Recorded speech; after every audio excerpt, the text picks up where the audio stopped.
Super Smash Brothers Ultimate. Is it really Ultimate, or is it just nostalgia? Welcome back, guys. This is the Pod of Destruction with your boy ScreenCheat. And Level 3 Super. What's going on? Got a lot to talk about today. We've got so much to talk about today. Which we're going to be playing Smash Bros at the same time, guys, because we're talking about Smash. It's a fitting game to play while we're talking about this game. It seems pretty topical at the moment, at least for us in our world.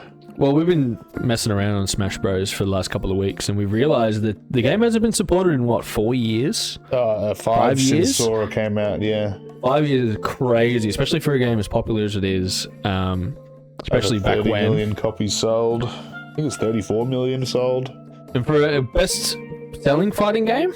Yeah, it's the best-selling fighting game of all time still. All time? Yeah, for a single fighting game, yeah. Yeah, which is such an insane thing for... And really an arcade fighter is what it is, right? Like a multiplayer arcade fighter. Yes. And we were playing it, and we went to university together, and it was just something that held us all together when we were playing. To see it not get the respect it deserves. Yeah, 5 years it's been, and seeing this game kind of flounder, it's a kind of a mixed thing, because on one hand I can understand and I kind of sympathize with the developer, Masahiro Sakurai, the creator of Smash Bros, because I think he is very much overworked when it came to all the Smash Bros games. Everything I've heard about, the development cycles from him, I've heard it personally, yes. No, in all of the directs and all the things he's talked about how Smash is a really hard thing to make and how it's very demanding and a lot of work, of course, as any game development cycle would be. Well, especially with, 50 characters or close to? Yeah, I think it was a bit more than that, because we got 10 characters, and I think that rounded it off at 90 or something, so... Wow. Yeah, there's a lot of characters to start with. And then tweaking all those characters, listening to the community about what they want, having different stages, and trying to keep people invested, it would be a tall task. For sure. And I can understand Nintendo doesn't want anyone else to make Smash, because Sakurai's done it so well, and it's his baby, and I probably feel like he doesn't want someone else to make it either, almost. But he also always talks about not wanting to make another Smash Bros. And, leaving game development behind after, this game. But then he made Kirby Air Riders and talked about that he can work on his next project, but he didn't say what that is. We all know it's going to be Smash, surely. We all hope it's going to be Smash. Oh my goodness, how could it not be? And that segs us? That's a good segue, sorry. Yes. Into us talking about, would we prefer a new Smash Bros. Or a Switch 2 port of Smash Bros? Yeah, Switch 2 Edition. Switch 2 Edition. Yeah, no, I agree. I think, honestly, both. I would really, in an ideal world, want both. I just don't think we're going to get a Smash 6, I guess, the new Smash Bros. I don't think we're going to get one until 4 or 5 years from now. Like, if they just wrapped up on Kirby Air Riders, they would have just started. They might have had a year or two of pre-production of just sort of game design documents and stuff, but I feel like if they're in development now, it's going to be 3 or 4 years away before we get that next Smash Bros. Game. Yeah, unless they're already in development and just haven't told anyone. But I doubt that wouldn't have been leaked at some point. If we are going to get a new Smash Brothers game, maybe next year. A brand new one? If we're going to get one next year brand new, then fine. Don't give us a Switch 2 edition of this. But I think either way, I think you should. I think you should give us a Switch 2 edition, because it's a great game, and even if you make a brand new Smash Bros. Game, this will stand out as being Smash Ultimate with all the characters from the franchise up until this point. People still want to buy this over time. I guarantee it. So you might as well make a Switch 2 port and fix the main problem with it, which is the online, I think. Just change the netcode. That's all you have to do. Don't do anything else. Just fix the netcode and resell, if you really have to, the Switch 2 edition. I think just give it to us for free. I think at least give the people that already own Smash Bros. It for free. For sure. Yes, of course. Yeah, exactly. The Switch 2 edition should be full price if you don't already have the copy. Yes, of course. But if that would be, to me, the best case. If we're not going to get a Smash Bros. Game for a couple of years, just give us a Switch 2 edition now and be done with it. So at least we can fucking play it. Yeah, no, 1,000%. But also, you got to make sure that it's different enough for being a Switch 2 and having that 5-year hiatus, rather than just being Switch 2 available. Do you mean as in like the edition or the actual new Smash Brothers game? I know it's a bit The confusing. edition. Yeah. Does it have to be that different though? Well, I'd like it to at least have some different parts, like the network. Yeah, of for course, example, that is a big one. that needs to happen. A couple more characters, maybe an additional pass would be sick. That would be awesome. Yeah, I would love that. My ideal world, right, is picture this in your mind for the listeners at home. Picture in your mind that we've got pretty much what the original Smash Bros. Reveal was, right? Picture that again, but instead of at the end, it's the Splatoon gimmick. Picture it's Waluigi. Yes.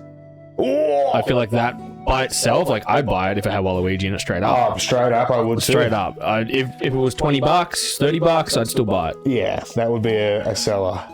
for sure. I agree. That with some extra stages, maybe a new mode or something. Something that just like Makes it a new makes it fresh not thing. feel just like, oh, it's a Smash Bros, but for an extra $20. Yes. Yeah, fair enough. I agree. I would like definitely some, a new character pass would be great. Even a couple, no new pass, just a couple of characters or one. If I really have to scrape the bare bones, one fucking character. I don't know. Really, I'm a bit more lenient, and I'm just, the netcode for me is the biggest thing. And I think if we don't have that, the game's dead. But, yeah, we're lucky to have found these guys right now. Yeah, well, the other night when we were playing together, we really struggled to find anybody. I couldn't find anyone the other day when I was recording my video about this. Which hurts ourselves. The whole reason we're talking about it today is we genuinely could not find people to play with. In the whole Oceanic region, in the Japanese servers, or wherever our server is based, because it doesn't tell you. Yes. We couldn't find anybody. Yeah, and that hurts.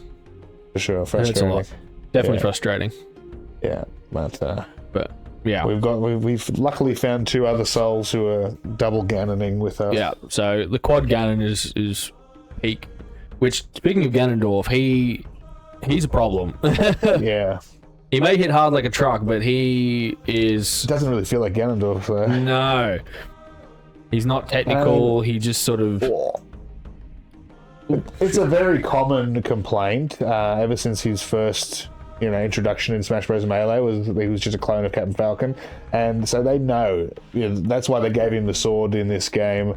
They knew that he was, a problem, and I think it just came down to not enough development time to spend on one character in particular.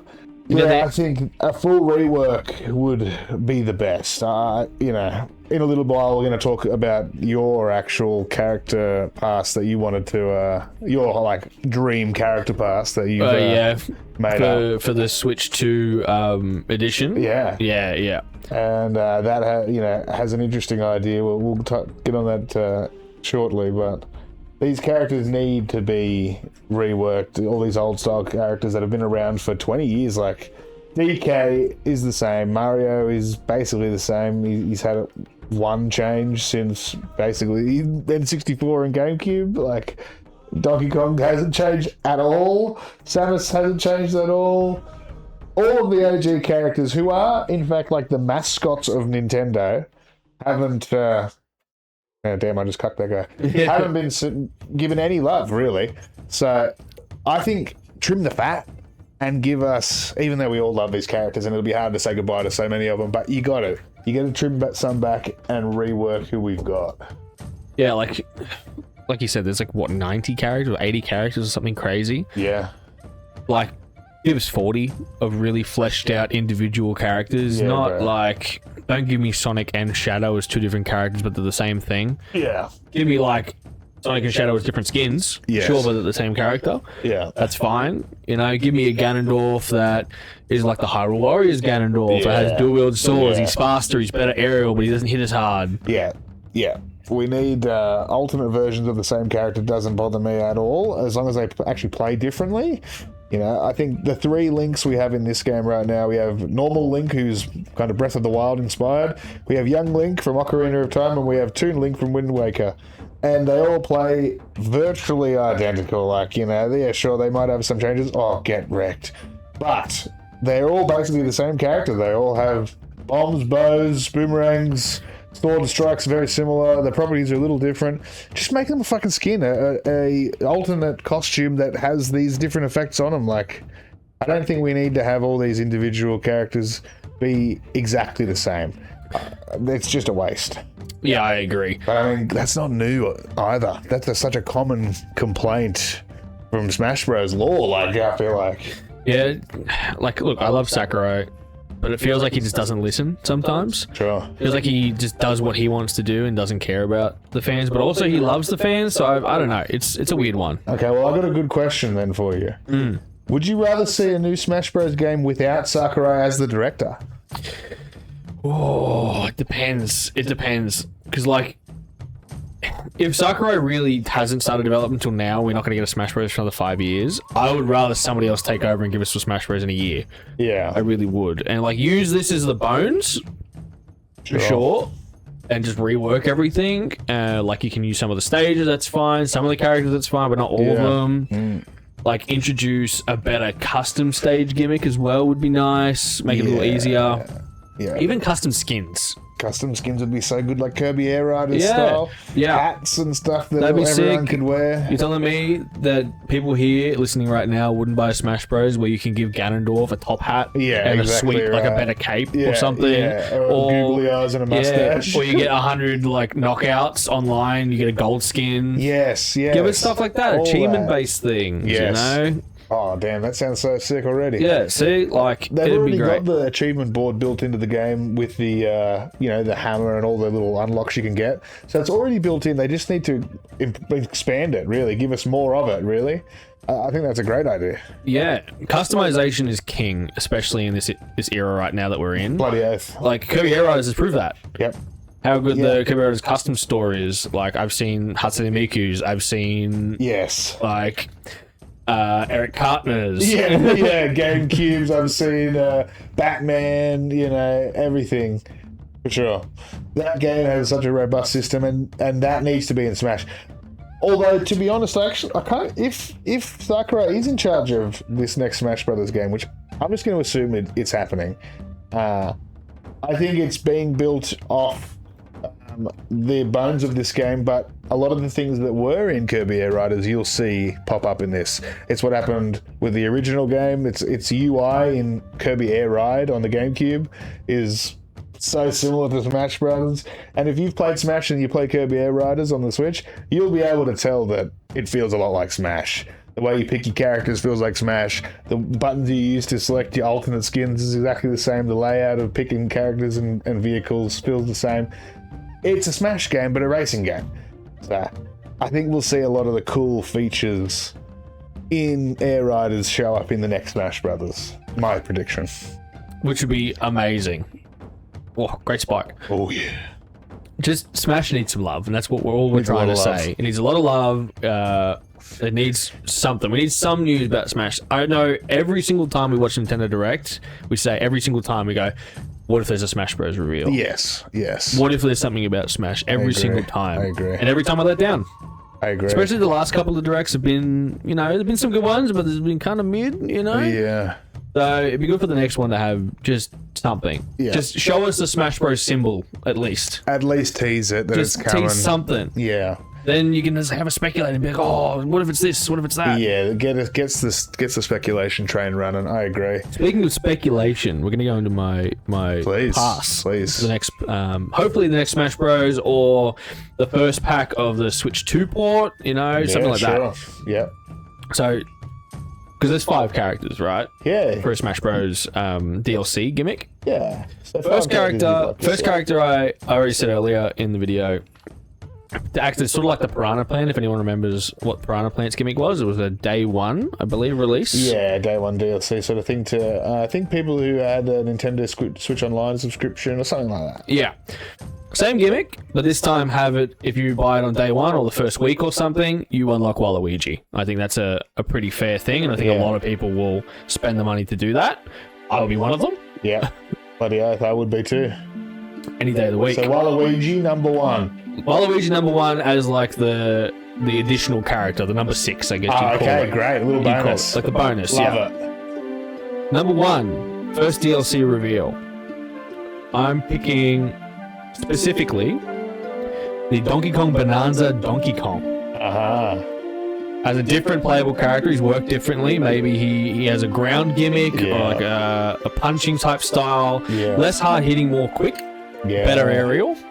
Less hard hitting, interesting. I think less hard hitting. Okay. Because the current Donkey Kong's got the big wind up and he's like a big smash and everything like that. You want him different. Yes. We definitely want him to be punch focused, but I can see what you mean. Rapid punches. Rapid punches instead of like one large charge. Yeah. Like combo style or like maybe a bit quicker in the air. I love it.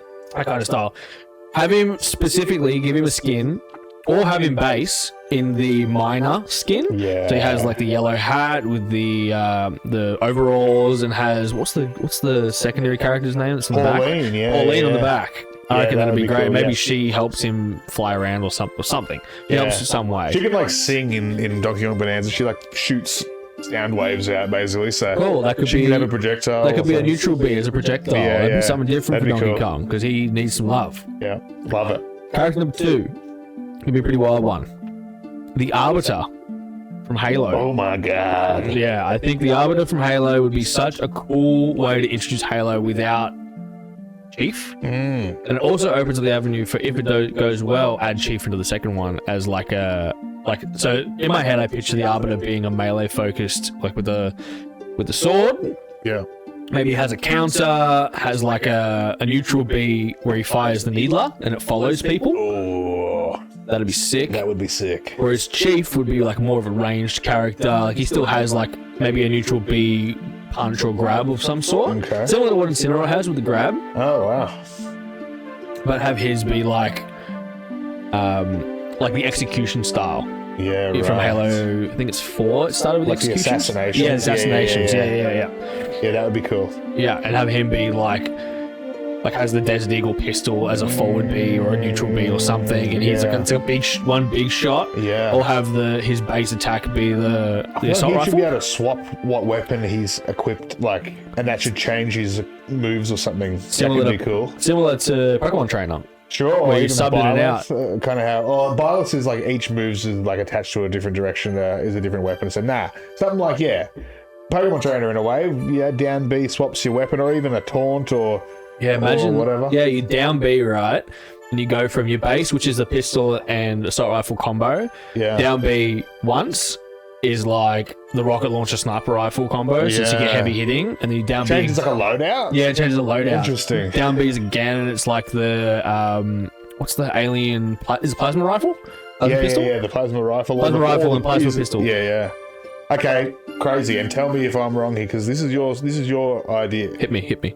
What if Master Chief has a thing where he, and maybe the Arbiter, but maybe just Chief, picks a loadout as you're, spawning in. And so as I'm dying here, you'll see I have, and this has always been in every Smash, I come down a little platform from the top. During this invulnerability time, you can select maybe a little hero menu pops up, and you can that'd be sick. And pick your different loadout. That'd be sick. That kind of represents a bit of Halo. Even though, people would say, hardcore Halo fans would say there's no loadouts in true Halo. But something cool like that. Yeah, but there's loadouts in Halo Online. That's been far more prevalent anyway. For sure. And it would just suit the theme of being able to bring different weapons into the battle. Side note, we're facing a Palutena. Hey, we got new enemies to fight. That's fun. Finally. Let's go. It only took us, the entire video? 4 or 5 matches with those guys. I respect that. Okay, so Arbiter is number 2. We got Waluigi number 0. Yes. Number 1. Number 1 was the Arbiter. The Arbiter. Also, number 1 was Donkey Kong from Donkey Kong Bonanza. That's right, yes. Number 2 was the Arbiter. Yep. I'm picking, I'm not sure if it's going to be number 3 or if it's going to be number 5, but I'm going to pick Crash Bandicoot. Oh, interesting. Which desperately needs a Smash Bros. Port, because, who wouldn't want to see Crash Bandicoot in Smash Bros? Oh my god, it would be awesome. I remember being hyped for the idea that Crash was going to be coming. I remember being hyped for the idea when Steve came, let alone Crash Bandicoot. 100%. I remember us talking about Steve, and I was always like, bro, we're not going to get Steve in the game. What are you doing with that? Yeah. And you were always at Micro Steve, and I was like, it's just not going to happen. And it happened. I couldn't believe it. And we all popped off hard. I remember the day it happened. Oh, yeah? We sat around, we watched Nintendo Direct, and his reveal looked like he straight up came out of Minecraft. Yeah, it was awesome. It was perfect. It really was. So, okay, Crash Bandicoot number 3. Crash Bandicoot number 3. Maybe like give him an alternate skin or something that has like the. Would you have Coco as an alternate? Coco would be fun, or Tiny, I was thinking. Oh, wow. He's huge, but. Yeah, true. He's a massive. And Coco actually has his moveset in the games nowadays. Oh, there you go. Oh, yeah, Coco would be good. And you have, is it Aku? Yep. He could be a counter, which would be fun. Yeah. He like comes out and counters the attack, similar to what Toad does for Peach. Yeah. Which he like pulls Toad out and then does a counter with that.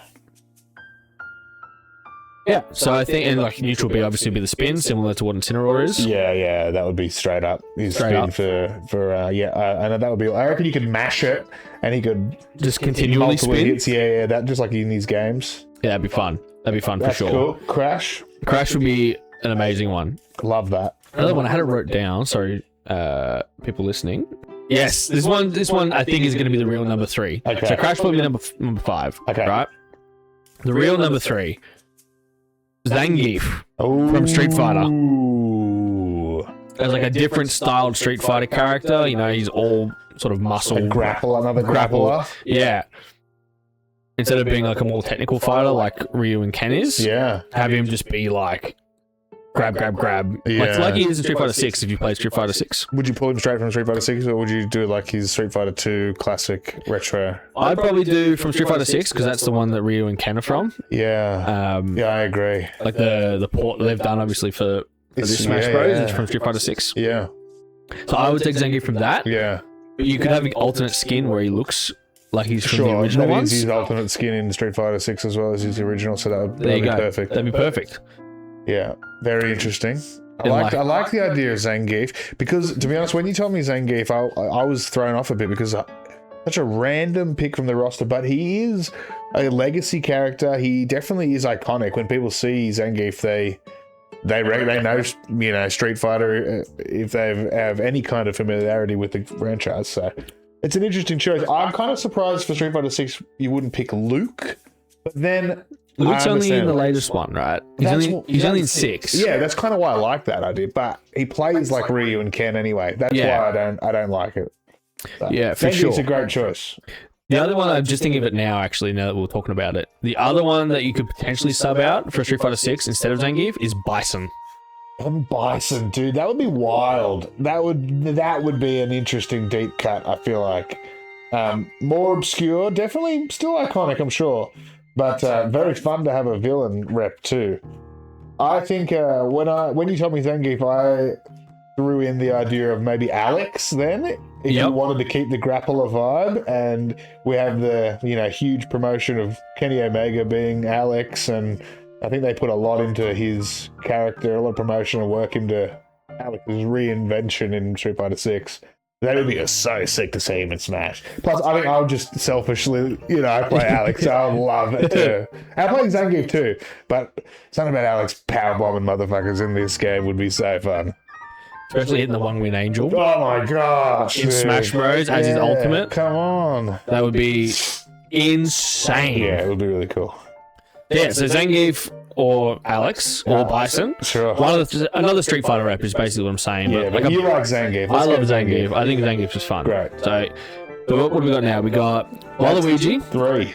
Waluigi is 0. Yep. Then we got Donkey Kong Bonanza. Yep. The Arbiter. Yep. Crash Bandicoot. Bandicoot. That's number 5, you said. Yeah, Crash Bandicoot's number 5. So number 3 was Zangief. So we got one left. And that final one. Get this last character, or second last character before Zangief, or you could before Crash Bandicoot, but you could really sub these two out. Scorpion. That's right. Scorpion from Mortal Kombat in Smash Bros.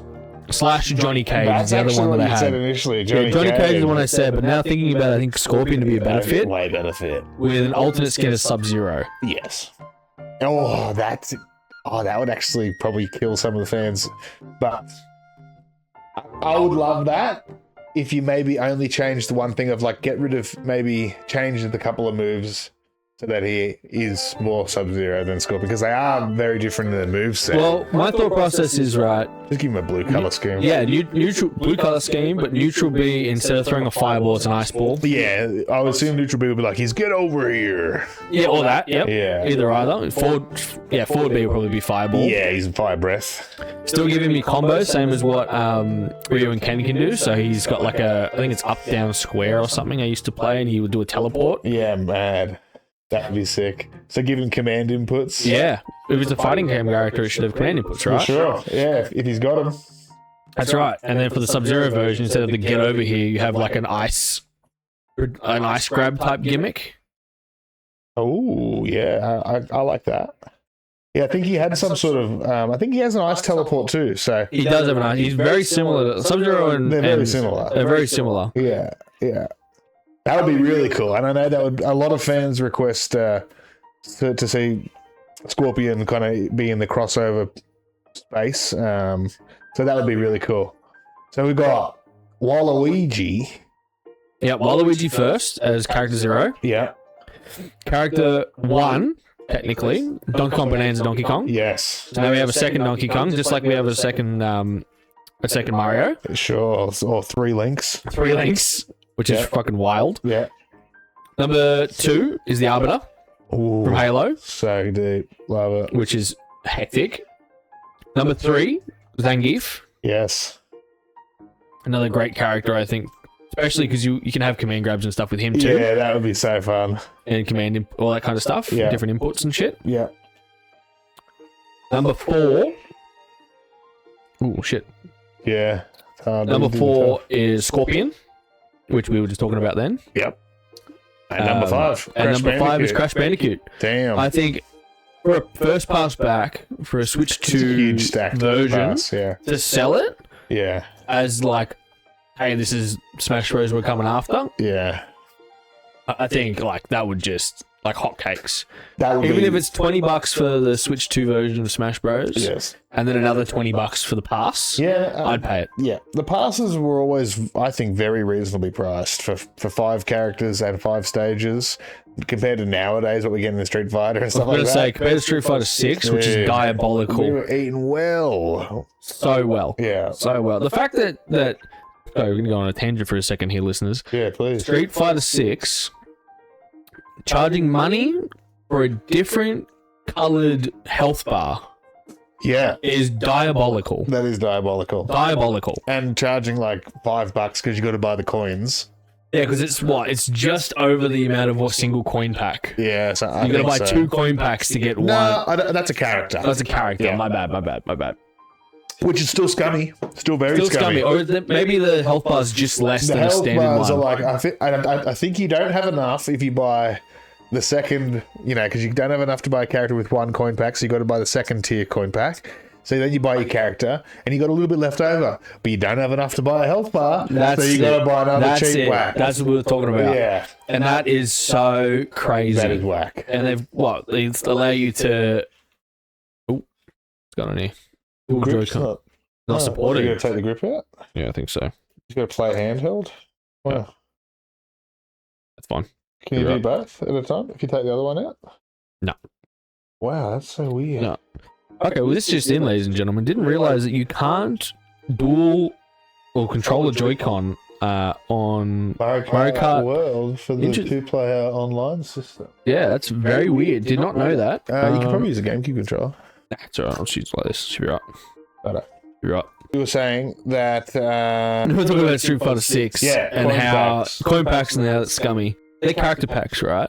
They Yeah. only release how many characters? 3 Street Fighter 6. Yeah, 4 characters per pack. 4 characters per And pack. that's a year basically. That's over a year. So 4 characters for how much for the pass? If you go on the base character pass, not the ultimate, so you don't get any of the custom skins or anything like that. Which is another diabolical thing that you have to pay extra for skins. Yes, I agree. And you don't always get a stage too. I don't mind buying skins for characters and stuff like that. I just think we should get some included. I'm happy to buy extra skins. Like I famously in Multiverses, but that was a great game. I ended up buying the gold Superman skin for $20, whatever it was. because I love Superman, and it was, you know, I'm a whale for that. That's fair. But you didn't also have to buy Superman though. Exactly, and the game was free. So that's right. You know, this is a fully paid game, which on release was $99, plus a pack that you've got to buy, which is an extra $40. Yeah, I reckon for the base one. Yeah, for the base one, $40. Yep. You want the ultimate at 70? 60? Yeah, 60. Something like that? Yeah. This is all Australian dollars, by the way. Australian for any dollars. American viewers, this is like, you know, take your money and cut it in half and half and half. So it's $1 US is like 100,000 Australian dollars, basically. Well, basically.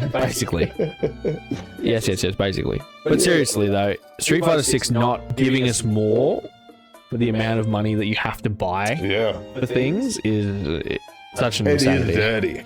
And the shit thing is that it works. And it's why they are doing so, like money-wise, they're doing so well, and it doesn't make it good. And I think it's terrible, and I hate it. And it's the same thing with Sony. It's like these companies making these shit decisions that yes, it makes business sense, and they're a business, but we're the ones who pay the bills, and we're just eating it up. And it sucks. And I'm part of the problem. Don't get me wrong. I've bought Street Fighter 6 on the PlayStation. I've bought it on the Nintendo Switch, and I initially bought it on Steam when it came out. So I bought Street Fighter 6 on 3 different consoles. And none of the DLC transfers over in between anything. So it's, you know, it's a problem for sure. And they know that people like me will do that. So they just do it. And it's a shit thing. They could really easily just make it so that our DLC transfers over, and they could easily get rid of all these shit practices, but then they'd lose money.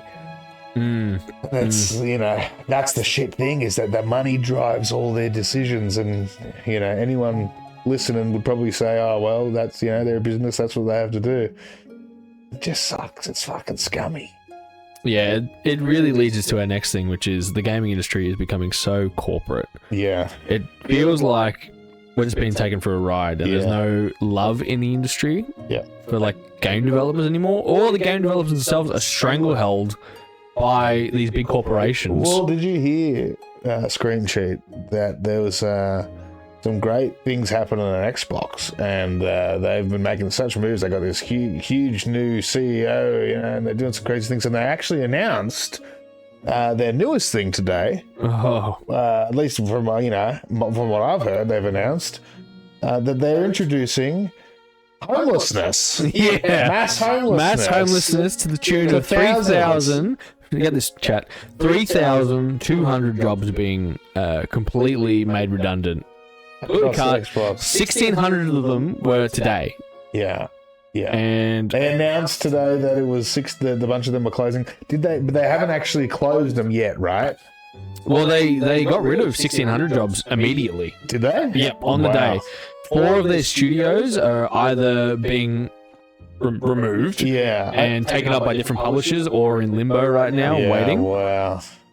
So, from our previous podcast, we were talking about how Microsoft really just can't fumble. In the idea that if they really doubled down on going physical in contrast to Sony going digital only, which we've got more reports coming out of that later in the podcast. We'll talk about that later. There's so much to talk about. So much to talk about.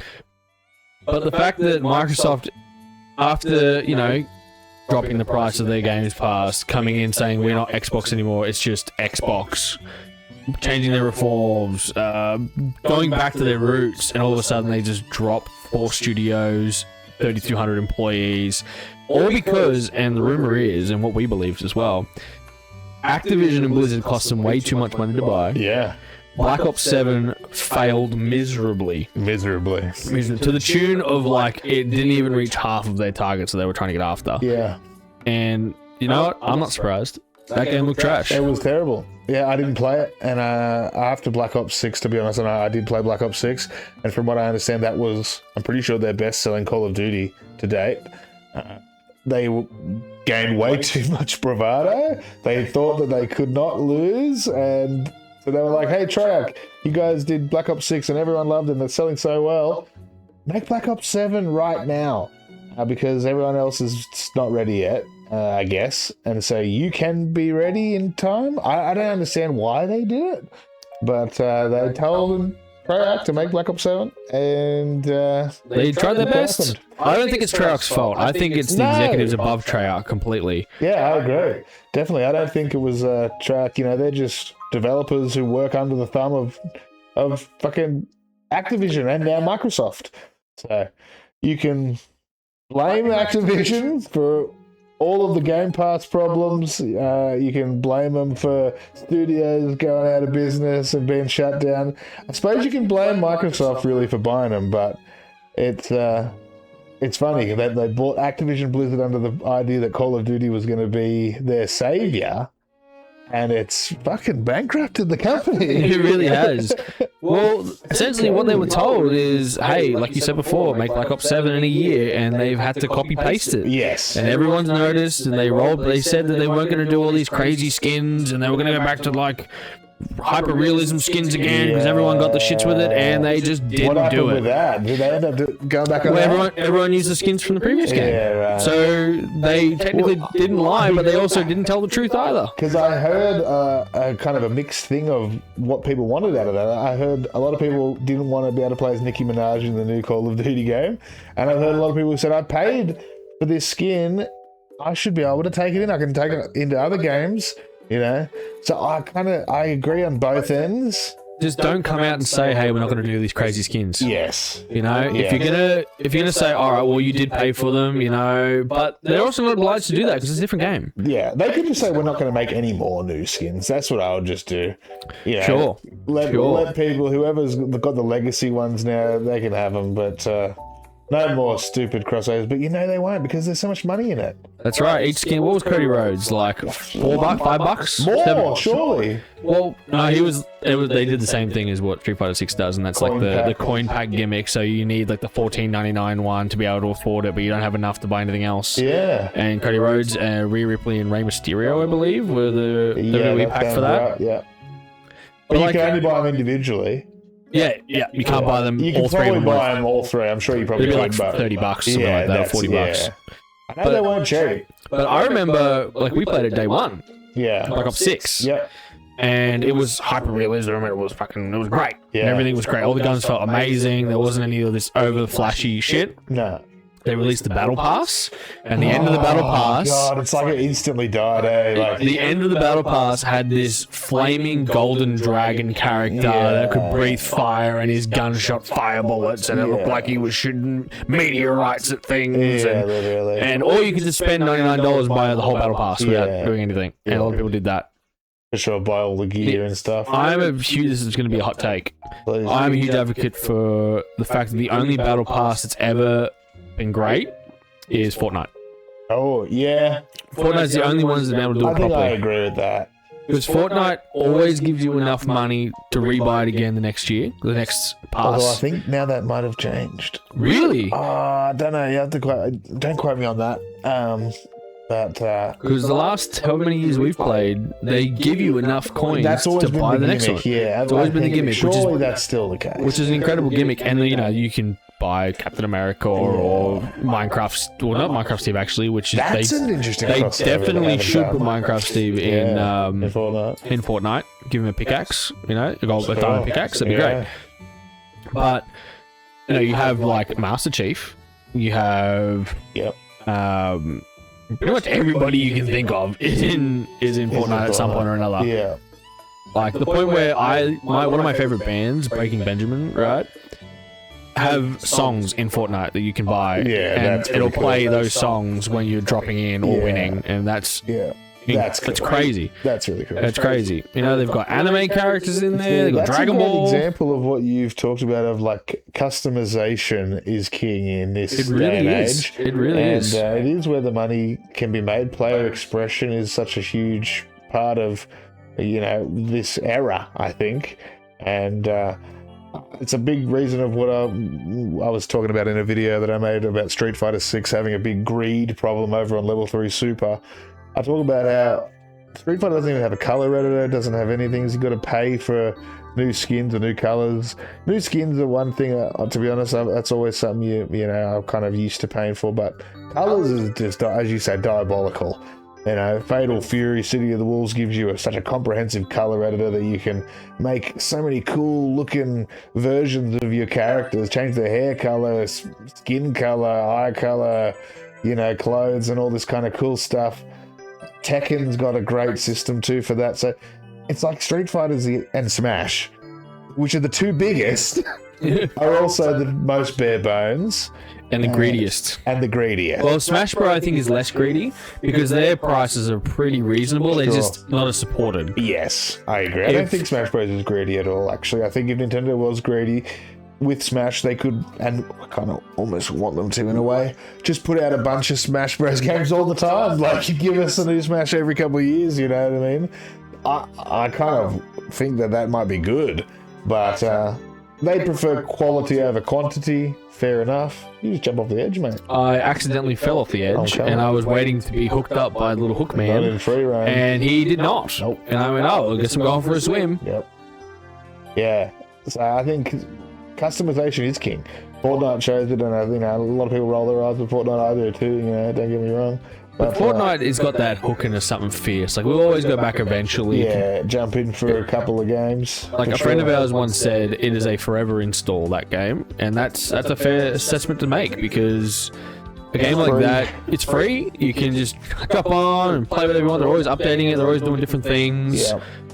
Like, you may not be good at it, or you may not like it all that much, but it's something to just zone out and play. It's a shooter, you know, like I think if you like any kind of shooter, I'm sure you'll have fun, you know, in Fortnite. Especially like we've been playing Zero Build compared to the default.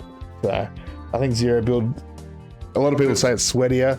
I don't think it is. I think it's less sweaty. Yeah, especially in this new season, it doesn't feel as bad. I don't know, I like it. I don't mind the building as well in short bursts, but you'll never catch me doing those crazy fucking towers that all these people can do. Like, that to me is watching sweaty. Watching a 12-year-old make a giant like mansion from nothing while I'm struggling to figure out how to change it from wood to steel. yeah, exactly. It is the most depressing thing I've ever seen in my life. Yeah, I can put up like little defensive walls and stuff like that, you know, as I'm running away, but that's about me. I'm too much of a looter shooter for that. I can't handle it. Yeah, no, Zero Build's the way to go for that. But Fortnite's, you know, Fortnite's a good one, I really think. And like, they give you enough in their DLCs at least, and then their battle passes. Sorry, seems like you do get a lot. Yeah, and I like that you can get your battle pass XP from playing things like Lego Fortnite and all their little spin-off games and custom games. The Guitar Hero gimmick as well. Yeah, so that's good. I think that player choice is really good too. But like going off customization, I think thinking about it, all of my favorite games have had something to do with customization, and something that makes me an individual playing a game. For sure. Like, go back to it, Destiny, you know, you could customize everything in Destiny with shaders, guns. GTA is a big one as well with full customization online. You can customize everything from cars to planes to... Dude, original Halo, old school Halo, Halo 3. Old school Halo, you can... Halo Reach. Yep. Different colors, different... armor pieces from doing the campaign and on legendary difficulty and stuff. I remember Halo 3 online, there was a specific helmet you could get if you did Lasso. Legendary All Skulls on, it would give you an achievement which would unlock a very specific helmet, which was an elite skull as a helmet that you could wear, and you knew that if anyone that had that on, because you couldn't buy it, you knew that they were like the real deal. They were like legit gamers. And that's something which I think is sorely missed in the game industry right now, is like rewards based around achievement instead of just paying out a wallet. Don't get me wrong, I totally get that money needs to be made from skins. I understand that, but give us the really good ones or the really particular ones from like special grade trophies and achievements. Like a platinum achievement should give you something cool, you know, not just a platinum trophy. I agree. That's a great point, actually. Platinum trophy should give you something cool in game. That's like, a great, and it could. Like, developers just don't do that, and they should. The only game that I've seen it do it right is Ghost of Tsushima. When I platinum Ghost of Tsushima, it gives you a specific crimson blue ghost armor that gives like a bunch of extra stats for finishing the game 100%. And you can use that in the online demon mode that it's got. That's so good. That you can wear. So when you see someone that has that, you know they platinumed the game. And that's the only one of recent times that I know of that does it. Well, I mean, if anyone listening has heard of or knows of getting some cool loot from getting a platinum trophy, let us know in the comments below. Please do, because I miss it. I really do. I miss just being incentivized to do things in a story. Yeah. Great example is GTA Online. You get nothing for beating the story in GTA Online. Nothing at all. Yeah. Yeah, that's a great one. And for such a big game with such a huge story mode, you'd think that they'd give you something. Yeah, you'd think that. But they don't. Something as little as like Trevor's truck. You unlock Trevor's truck for GTA Online. Yeah. And you have that forever and whatever, but the only way to get that is by beating story mode. Yeah. Yep. I'd like to see the statistics on people playing GTA Online that have actually beaten the game. Yes. Yeah, I would like to see that too. I think that's a great reason of why they don't bring out the multiplayer straight away, because there are so many people who will just dive straight into doing the multiplayer. Yeah. You see it in Call of Duty. You see it in anything that has a single player and a multiplayer. It's a huge chunk of people that just go straight to the multiplayer. They'll skip the campaign completely. Yeah. Well, I'm a big person for that in Call of Duty. Like you just said, I'm one of those guys. I don't play the Call of Duty campaigns because they're always trash. Yeah. And I have no faith in any Call of Duty. Yeah. To I've just fallen off the world. Why would you? They've usually been terrible. And apparently Black Ops 6s was supposed to be really good. I don't think I even played much of it. Yeah, I think I just unlocked like the home base area. Yeah. And did like an unlock or 2 unlocks or something, and I got bored. Yeah. Yeah. Because it was like enter this mission, walk from one side of the mission to the other, and shoot everything in between. There was no like, at least at the start of the game, there was no like differences, if it makes sense. Yeah, fair enough. Nothing to really hook me. Like there isn't like oh shit, you're unarmed, you have to sneak your way through this area. Yeah. You have to do this, you have to kill everybody, but you have to do it in a way where they don't see each other being killed, you know. Sure. Anything like that. Instead of just, hey, Bravo 6, we're going dark. Kill everybody, exactly, you know? Right. Yeah, the spectacle can only be done for so long. Well, that's a problem that I think is going to be coming to these big franchise games, is there's only so much you can rinse and repeat. Like, look at FIFA. Look at the 2K games. Everybody hates them. They still get bought because of there's that group of people that just love those every single year. Yep. But it's the same game, rinse and repeat, and they're getting a bad name. Tale as old as time, bro. Honestly, this has been a problem for years and years and years. It's just like, yeah, I think it's finally probably coming to a head now. With gaming being more popular every year, it just never seems to get less popular. To get the video games industry and the booms. I'm sure maybe at one point it will. It's the fastest growing industry in the world. Yeah, and it ain't slowing down. That's why all the corporations have their greedy little fucking hooks in. Mm-hmm. And, you know, all these terrible decisions are being made because they make lots of money off it. Yeah, they go, let's not care about anything to do with the people that are actually playing the games. Let's just make as much money as we can. Possible. That's right. And, you know, it hurts. It does. Because I remember a time where you go to a midnight release. Yeah. For EB Games. Good times. Yeah, the big one for me, I believe, was Skyrim, actually. Yeah. Midnight release of Skyrim, and that was a groundbreaking game. It was so in depth, and no wonder it's been re-released so many times. Yeah. And there's a reason for that, as much as it gets heaps of shit for it. Sure. It was groundbreaking at the time. At the time it was, especially compared to its predecessor, Oblivion. That's going to be an interesting debate, because I'm actually one of the people who think that Oblivion is better than Skyrim. Look, I can totally see why. There are some aspects of Oblivion that I admit are better than Skyrim. I just RPG. That's the thing that the customization definitely is at the start, where you can customize your own your star sign, all that kind of stuff. Class and all that. Make your own class is great. People would say that like Skyrim made it so that you didn't have to pick a class. You could kind of fluid thing, which is amazing. Which is one thing that I do really like about Skyrim, is that you can essentially make your own class by picking and choosing what skills you level up. Yes, which is great. Yeah, that's fair. But the big thing that I used to love about Oblivion was owning a keep, or your own keep, and the arena. Yeah, was the big one. The arena was the big one for me. Yeah, the campaign was great in both. I felt the campaign in Skyrim was a little smaller than what Oblivion's was, but Oblivion's was more tedious. Yeah, sure. And I think that was probably a sign of the time of development. Yeah, like limitations that they had. But I agree with you there. And I actually was having a conversation about this topic the other day. Oblivion and Skyrim.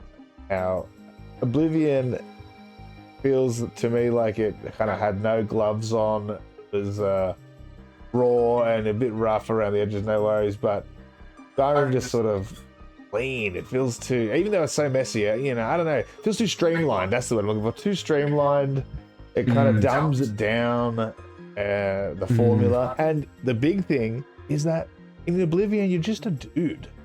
I like playing in these big fantasy roles as a dude. I thought you were a chosen one. No, you're the hero of Kvatch because you go into the town and save the town. And the Emperor reckons he had a vision of you and stuff. Yeah, you're like chosen by the Emperor. You're not the one to save the world. You actually have to get... Yeah, you get Martin Septim to essentially commit suicide. Well, that's his destiny. He's actually the savior, and you just got to help him help him on the way. And I kind of think, and you do so many cool things that it makes it better than being the Dragonborn destined to be great. In Starfield, you're the Starborn, and you're destined to be great. You're called the Starborn I haven't played Starfield. I haven't either. Starborn? Yeah. Like Dragonborn, yeah. But you're in the stars. Correct. What are we doing? And you get superpowers like Skyrim, like Busrodar style stuff. So they copy-pasted Skyrim and made it in space. But poorly. Yeah. Yeah, I heard it was a very poor... I heard that they were trying to blow it out and be like, it's going to be greater than the next Elder Scrolls. It's the first Bethesda game studio game I have never played, so... Wow, and I probably will never play. That's a big call. Yeah, and it's, it's a shame, because I was hyped for it. I was hyped for it too, and then I was hyped for it 10 years ago too. I really was, and then a game that I never thought was going to gain traction, and it fucking did. Yeah. No Man's Sky. Yeah. Came to play, and they just kept updating and kept grinding, and now it is one of the most incredible exploration games I've ever played in my life. It's a great example of turning chicken shit into chicken salad. That's right. Quote Brock Lesnar on that one. Yeah, exactly right. They were really able to turn that around, and just from sticking at it, that their story proves to anyone who is doing anything, creating anything, working at anything, that if you just stick to something for long enough, that it's gonna actually work out. If you have a vision and you just stick it out and commit to it, good things could probably come out of it. Because fuck, they turned that around. Mate, I bought it day one. Yeah. Like on the PS4. The PS4. Yeah. And I remember taking like an hour and a half to fix my ship enough to like get all the resources that I needed. Yeah. Going to the spaceport, not being able to buy anything because it was all grossly overpriced. Yeah. Then finding a planet that was full of gold, realizing I couldn't sell it in that system. I had to go to a different system because that system was flooded with gold. To now, I log in and I've got 2 settlements that I can manage. I've got a fleet of ships that go out and do missions for me. I've got 2 fighter jets that follow me around when I get into fights. There are pirates now that spawn in. There's a whole Pokemon gimmick in that game now where you can capture creatures from different planets and have them fight each other in a virtual pit. Yes. Which is hectic. Yeah, their next game is the thing I think Light No Fire? Yeah, I'm excited for that. For those of you that don't know what Light No Fire is, picture No Man's Sky in a medieval 1-to-1 ratio Earth that takes you dead set hours to traverse seas that you need a ship for. Yeah, that's what they say. Yeah, like it's an Earth-sized planet. Yeah. So like 1-to-1 ratio Earth-sized planet where the whole world is populated with individual NPCs, not auto-generated or anything like that. Yeah. You can have up the party of 4 or 6. I know it's full co-op. Yeah, don't know. Surely there wouldn't be player limits, right? I don't know. I'm gonna look that up right now. That's a good one. I looked at Light No Fire and it said, if your fire is not lighting, you have to add this. No, Light No Fire game. It's actually an MMO. Light No Fire? Yeah, it's classified as an MMO. Wow. Well, there you go. So, boom. It's going to be an MMO. So should we have unlimited players or at least, however many? Yeah. In my mind, it would sort of wouldn't be server based, or you're kind of region based. Yeah, I think it'd be region based, but it looks like you can have up to 4 people in a party. So you can like, so I guess your party would be like you on your friends list or whatever. Yeah. Join each other. Yeah. And that's like the group that you have together. And then everyone else sort of like similar to what No Man's Sky does, where people float in and out. Yeah. You can sort of see like almost ghosts in Yeah. a way, or you go to like a central hub area and then you can see all the characters everywhere. Yeah. But it it looks absolutely incredible. It looks like a full fantasy overhaul of No Man's Sky. Yeah. To the point where you can recruit dragons, you can fly dragons around, fire swords and shields. You can armor things, you can get a ship, which I don't know if you can build the ship or if you can buy the ship or both. Sure. I'm sure there's some sort of like town mechanic. You'll be able to like take over a town. Yeah. It looks incredible. I wonder if it's got building. Hopefully it'll have all the building stuff from I don't see why it wouldn't. Surely it would, yeah. I don't see why it wouldn't.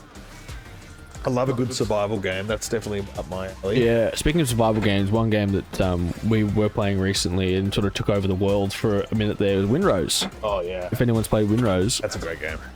Incredible pirate game. Feels like a full survival version of Assassin's Creed Black Flag. Yeah. Yeah. I think if we weren't getting resynced, Assassin's Creed Black Flag resynced this year, then Windrose would be our game fantasy. of the year. Yeah, our game of the year. Which I think it probably still will be, depending on how good resynced is. Well, I don't know if we're going to get the 1.0 version of Windrose this year. They said we wouldn't hear anything from them for about 6 months, and when was that? 2 months ago? No, it was longer than that. It was when we were playing Windrose. Yeah, I think it's longer than 2 months ago. I think it was 4 months. So it'll be coming up to like next couple of months for sure. We'll hear something from them. Start hearing something from them. Yeah, I know that the latest rumor was that you can get a galleon ship, which is the next size up from the current biggest ship, which is 2 stories worth of cannons. That's really good. Which looks hectic. Yeah. So, I think that game is really fun. All these kind of co-op focused games lately, the term I've heard is friend slop. That's what the communities and stuff call these games. I love them. I think co-op games are so much fun. You know? Co-op games are king, and they always have been, in my opinion. Like, we did go through a period there where there was no co-op games. Exactly. Probably the 2015 and onward, it sort of died off. I think that Xbox One kind of generation made split screen very hard to come by. Like Halo 5 was the first Halo game to not have local split screen at all. And look how well that game went. Oh, dude, I was so pissed. I remember I bought that game and I came home. Every Halo game I've waited like a midnight release for, and I can't remember if they did midnight releases at that point for that one. But got home, put the disc in, and I had someone there to play the game with. We were going to play split screen through the campaign. Oh, wow. Cannot. That would have been the most disheartening Just sit there and watch. That sucks. Yeah. Terrible. Especially coming off the back of like the 360 era. Dude, every Halo. The golden era of video games is PS3 and 360. You reckon? Yeah, 1000%. That's the era that I really got into gaming. Yeah. Was the 360 era and the PS3 era. From games all the way back to what? Call of Duty Modern Warfare. Yeah. The original Call of Duty Modern Warfare. Yeah. To Army of Two, people who played Army of Two. Yeah. That's a classic. You love that game. Yeah, Army of Two the 40th Day specifically. I love that game. Is a great co-op experience to the point where everything you do as a duo incorporates into that game. Yes. Like you both make choices, and those choices influence what happens in the game. You know, if your morality is really high, you get a different ending to what your morality would be if it was really low. That game was fully spec'd to be a co-op meat-slapping extravaganza. Yeah. And it was great. It was great. Yeah, those kind of games I've sorely missed. That's why you see something like Split Fiction, A Way Out, It Takes Two. These games are like, oh my god, split screen. Look at these. Isn't this neat? But that was the fucking standard. That was normal, yeah. Split screen games or even modes in single player games like Overlord. Overlord 2 on PlayStation 3. Great game for a single player, but it does have a co-op mode as far as I understand. Has a full co-op mode, yep. Fable. I'm pretty sure, I don't know Fable 1, but I know Fable 2 and 3 both have co-op modes. Like They sure do. modes. They sure do. And you know, yeah, you don't, I think those games you played as like a guard, a town guard or something like that. Which is fine. One player plays as the main character, which is the whoever's hosting or the owner of the Xbox at the time. Yeah. You know, and Play the other one. person, play one. And the other person's town guard. That's fine. That's like Master Chief having two of him. Yeah, that's You a know, bit different though. two That's chiefs- like two chiefs heroes, is- right? Yeah, that's right. Yeah. So I think I don't mind two chiefs either. I don't mind like two main characters, you know, just a duplicate like in Far Cry 5 or whatever, you know. Far Cry is a bit of a weird one because Far Cry is one of the few games I think doesn't work as well with co-op because you just blitz everything. You do. You go into a settlement, which is all you can do in Far Cry. You can't do any of the story stuff. You can only get the settlements in Far Cry.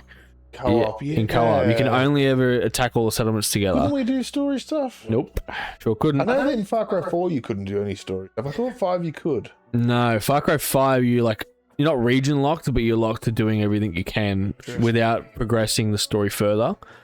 So you kind of like do everything you need to do, and you both log off and then individually move on and then go back in again. Oh.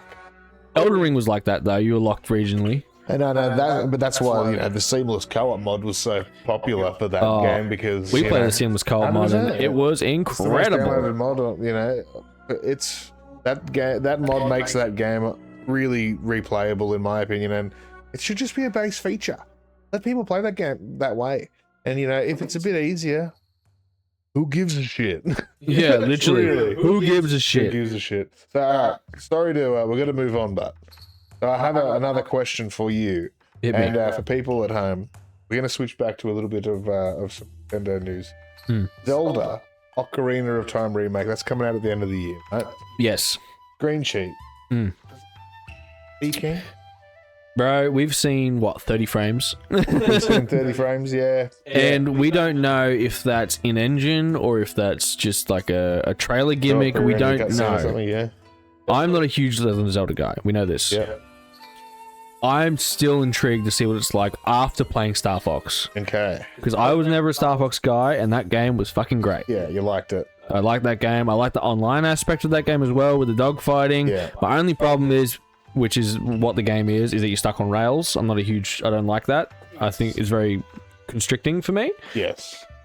But the game's great. Yeah. For someone that's never played, someone who's never played a Star Fox game. Yeah. And I've only ever known Star Fox from Smash. Yeah. That's where I knew him from. Fair enough. It was a great game. Yep. I loved it. I loved the fact that, you know, Pigma was like sort of the main, not the main villain, but he was like the defining reason for my hatred. Yeah. Yeah, you had a villain to point at for sure. Yeah, I hated Pigma more than I hated Andros. Yeah. Andros. I really did. Fair enough. Because that man killed my dad, and I didn't like that shit. And I think that's totally fair. I think kind of relatable too that the main villain of the story isn't necessarily the main villain to the main character. Yeah, that's realistic. That's realistic. That is realistic. I like that. Like, an you really underling think is the real villain to Fox, you know? Yeah, that's right. Like, to Team Rocket, Ash is the main villain, right? Sure, yeah, that's right. Yeah, exactly. Yeah. So, okay, you like Star Fox? I love Star Fox, so I love the fact... Like, initially, I didn't like how Fox looked, but then playing the game, he looks way better in it. I knew it would grow on everyone, yeah. It looks way better now. Too. Yeah. But that gives me hope for Ocarina of Time. Yeah, yeah. So I'm intrigued to see how it plays and I need to see more. Basically, what I'm trying to say. I need to see more. Well, we have that Nintendo Direct coming up in September. That's been confirmed now. We have another Direct, and I have a feeling we're going to see, that then, and all of the big other releases. It might literally just be all Zelda. That'd be interesting. The whole thing is just for Ocarina of Time. Hopefully not. Hopefully get a bit of everything. But I do have one potential idea for this game, which I hope doesn't happen. I hope that they don't make a separate game because in Ocarina of Time you'll see that half the game is sort of you play as child Link and half the game you play as an adult Link. Oh, imagine if they split it. Well, that's what Final Fantasy's done. With Final Fantasy VII Remake, they split the game into 3 games because there was 3 discs, I'm pretty sure, in the original. And they've split it into 3 separate games. Are they all full priced? Yes. That's terrible. Why would they do that? Right now, I think the first copy is like $69 now. That and the is newest one is like insane. $89. So they're not even like $100 games, but yeah, they are. But if it's a full experience with heaps of content, I guess it's not a bad thing. Like, I suppose that's one way to look at it, because the games are super different now than back on the PS1, which is Final Fantasy VII. So they could make a huge game with much less cinematics and all the rest of it. Didn't they release a triple pack for the Metal Gear series on PlayStation 5? The Metal Gear Solid 1, 2, and 3. Collection, yeah, they did. Yeah. That's a full collection. Yeah, that's Konami, yeah, but they did that into two parts, collection part 1 and part 2. Yeah. You got to buy them both separately. Yeah, but that's multiple games though in each collection. Sure. Yeah. That's not just one game split into 3 parts. No, but it's a remake of a game, and I don't know, I'm not a big Final Fantasy guy, so anyone listening who loves Final Fantasy, please chime in here and tell us, what do you think about this? Because, you know, if I was a big fan of Final Fantasy, they could really flesh out all the themes enough in each game to make it worth it. Maybe it would be worth it. I don't know. I kind of don't want to see Nintendo do the same thing of like, this game is Ocarina of Time Part 1 and it's all the Child Link stuff. Because in the original, you jump back and forth anyway. It's not like half the game is and the first half is Child Link, but it's like you jump back and forth. So at your will too, like you can choose. Oh, right. So I think it probably won't happen that way. But just a random thought of doing, if they decide to go that way, I don't know if I'd like it. I feel like that sounds pretty scummy. Because imagine if they just rip all the content from Young Link, and all the content from Older Link, and just split them down the middle. There's no alternating. It's just you pick one or the other. Like a Pokemon style, they release them at the same time. That's interesting. I actually wouldn't mind that for a totally different game, for a totally different Zelda game. You pick one as you play as a kid Link, and one is the other one is an app. That's actually an interesting idea, ScreenCheat. So not for this game, but not for this game, but for a future Legend of Zelda game. I actually like that idea. I'm patenting that. That's mine. 10% royalties forever. Because Nintendo, if you take that, I know you're listening. They are bloody listening. I know too. Yes. I know you're listening. They have definitely done similar kind of things where they did Oracle of Ages and Oracle of Seasons, which were both kind of on the Game Boy, I'm pretty sure. Like one was like red, one was like blue or whatever. So they did do something similar, but not quite to that extent. But yeah, okay. So that was my Zelda Ocarina of Time little section. I'm keen for it. Obviously, I'm a Zelda guy, so of course I'm keen for it. But I'm interested to see what people who aren't huge Zelda fans, what do they think of it? What are they thinking? And I think a fair point is just we need to see more. We need to see more of this. We definitely need to see more because we only saw what 30 seconds. Well, maybe. I wonder if they're going to remake it, like in the Breath of the Wild style. If there's going to be heaps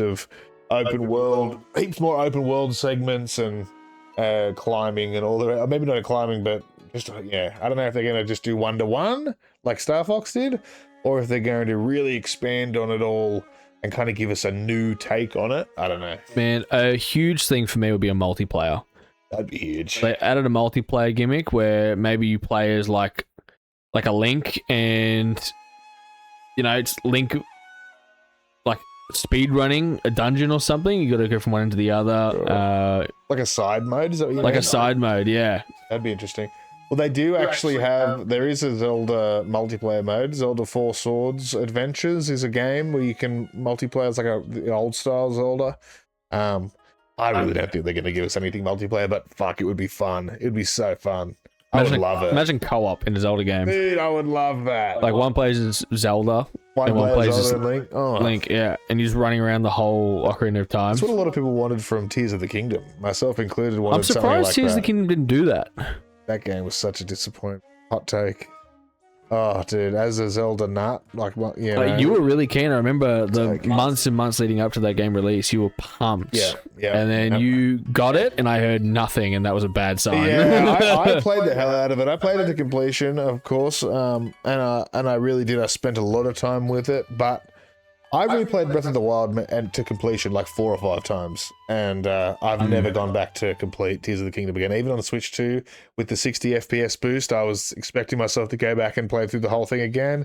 I spent maybe 2 hours in it, like on a new save. I was like, dude, I've played this game now 6 times if you count Breath of the Wild. Like, it's the same.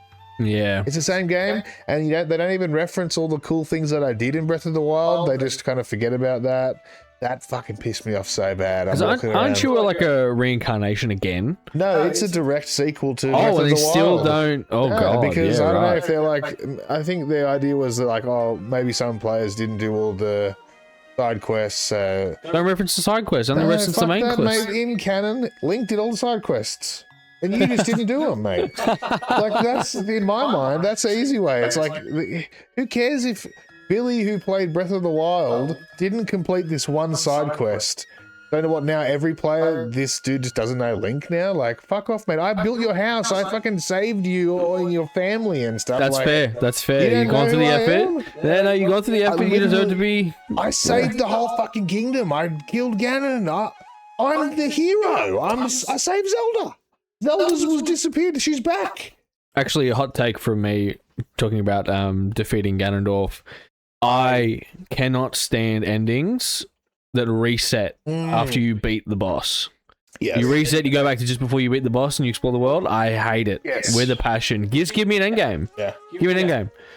Oh, the world's fixed? Cool, no worries. I agree. Continue on. Yeah. Or do what Elden Ring did and go straight into New Game Plus. Yeah, New Game Plus. Yeah, for sure. Yeah, if you're not going to let us do post game, and that would, I was so expecting that from Tears of the Kingdom, was for the game to be about rebuilding Hyrule after the calamity, and it really wasn't that. And then I was like, okay, well, the post game, surely we're going to see something now. Nope. Reload before the boss fight, the final boss. I hate it. Fuck yeah. It feels so lazy. It is lazy. It feels so lazy. It's like you doing all this work and getting to the game. It's like a wrestling match. You get all the way to the finish, and it's no DQ. Yeah. Yeah, you don't actually get I mean, you get a satisfying ending, but it's like the match ends and that's it, nothing Or else. it's a roll-up finish from the person you knew was going to win anyway. I don't know, because it's hard. That's a hard analogy, because I loved the ending of Tears of the Kingdom, and the story was, I thought was good. It was just presented really badly. You could watch it all out of order and get spoiled for the big surprises early and shit. It was done poorly, but the actual story itself I thought was interesting. And by the end of it, it was really cool, and I was happy, and I was like, fuck, that was awesome. And then I just reload back in before I fight Ganondorf, and it's like, oh, it took the wind out of my sails, Yeah. It was a satisfying ending. It was really cool, but I still want more now. Like I need to get a couple more shrines, and I need to go do a couple more things, and that's why they do that, so you can just go and clean up the other stuff before you fight Ganondorf again, but or never probably fight Ganondorf again. But I don't know, just get rid of that boss fight and have a couple NPCs go, great job, Link, when you talk to him. Great job, Link, thanks for saving the day. Everything's so nice now. Well, we got a lot of stuff to clean up after Ganon died. Damn, isn't that easy? Give us a couple of quests too. Is that hard? Go and cut some wood down to build a cool house for these people that Go moved get back some in. stone to Yeah. rebuild the castle. Yeah, Go find Zelda. yeah, Something. and have a chat. Yeah, Yeah, go go on talk a to date, Zelda go on a after picnic. beating Ganondorf. She wants to Yeah. talk to you about something. Literally, anything. Oh, Link, there's a new enemy in the south. See, I don't even care if you don't want to give us a new enemy. Let it be peaceful. And I don't. Age of Peace, marry Zelda. Yeah, we can walk around, and if there's, you can probably give us some enemies if you want. Nighttime, there's always enemies spawning, so you could just have like no enemies at the daytime, but only enemies at nighttime. That'd be cool. That's an interesting little twist. So there's ways you can do it. They just didn't, and it took them so long to make that game for it to just be Breath of the Wild 1.5.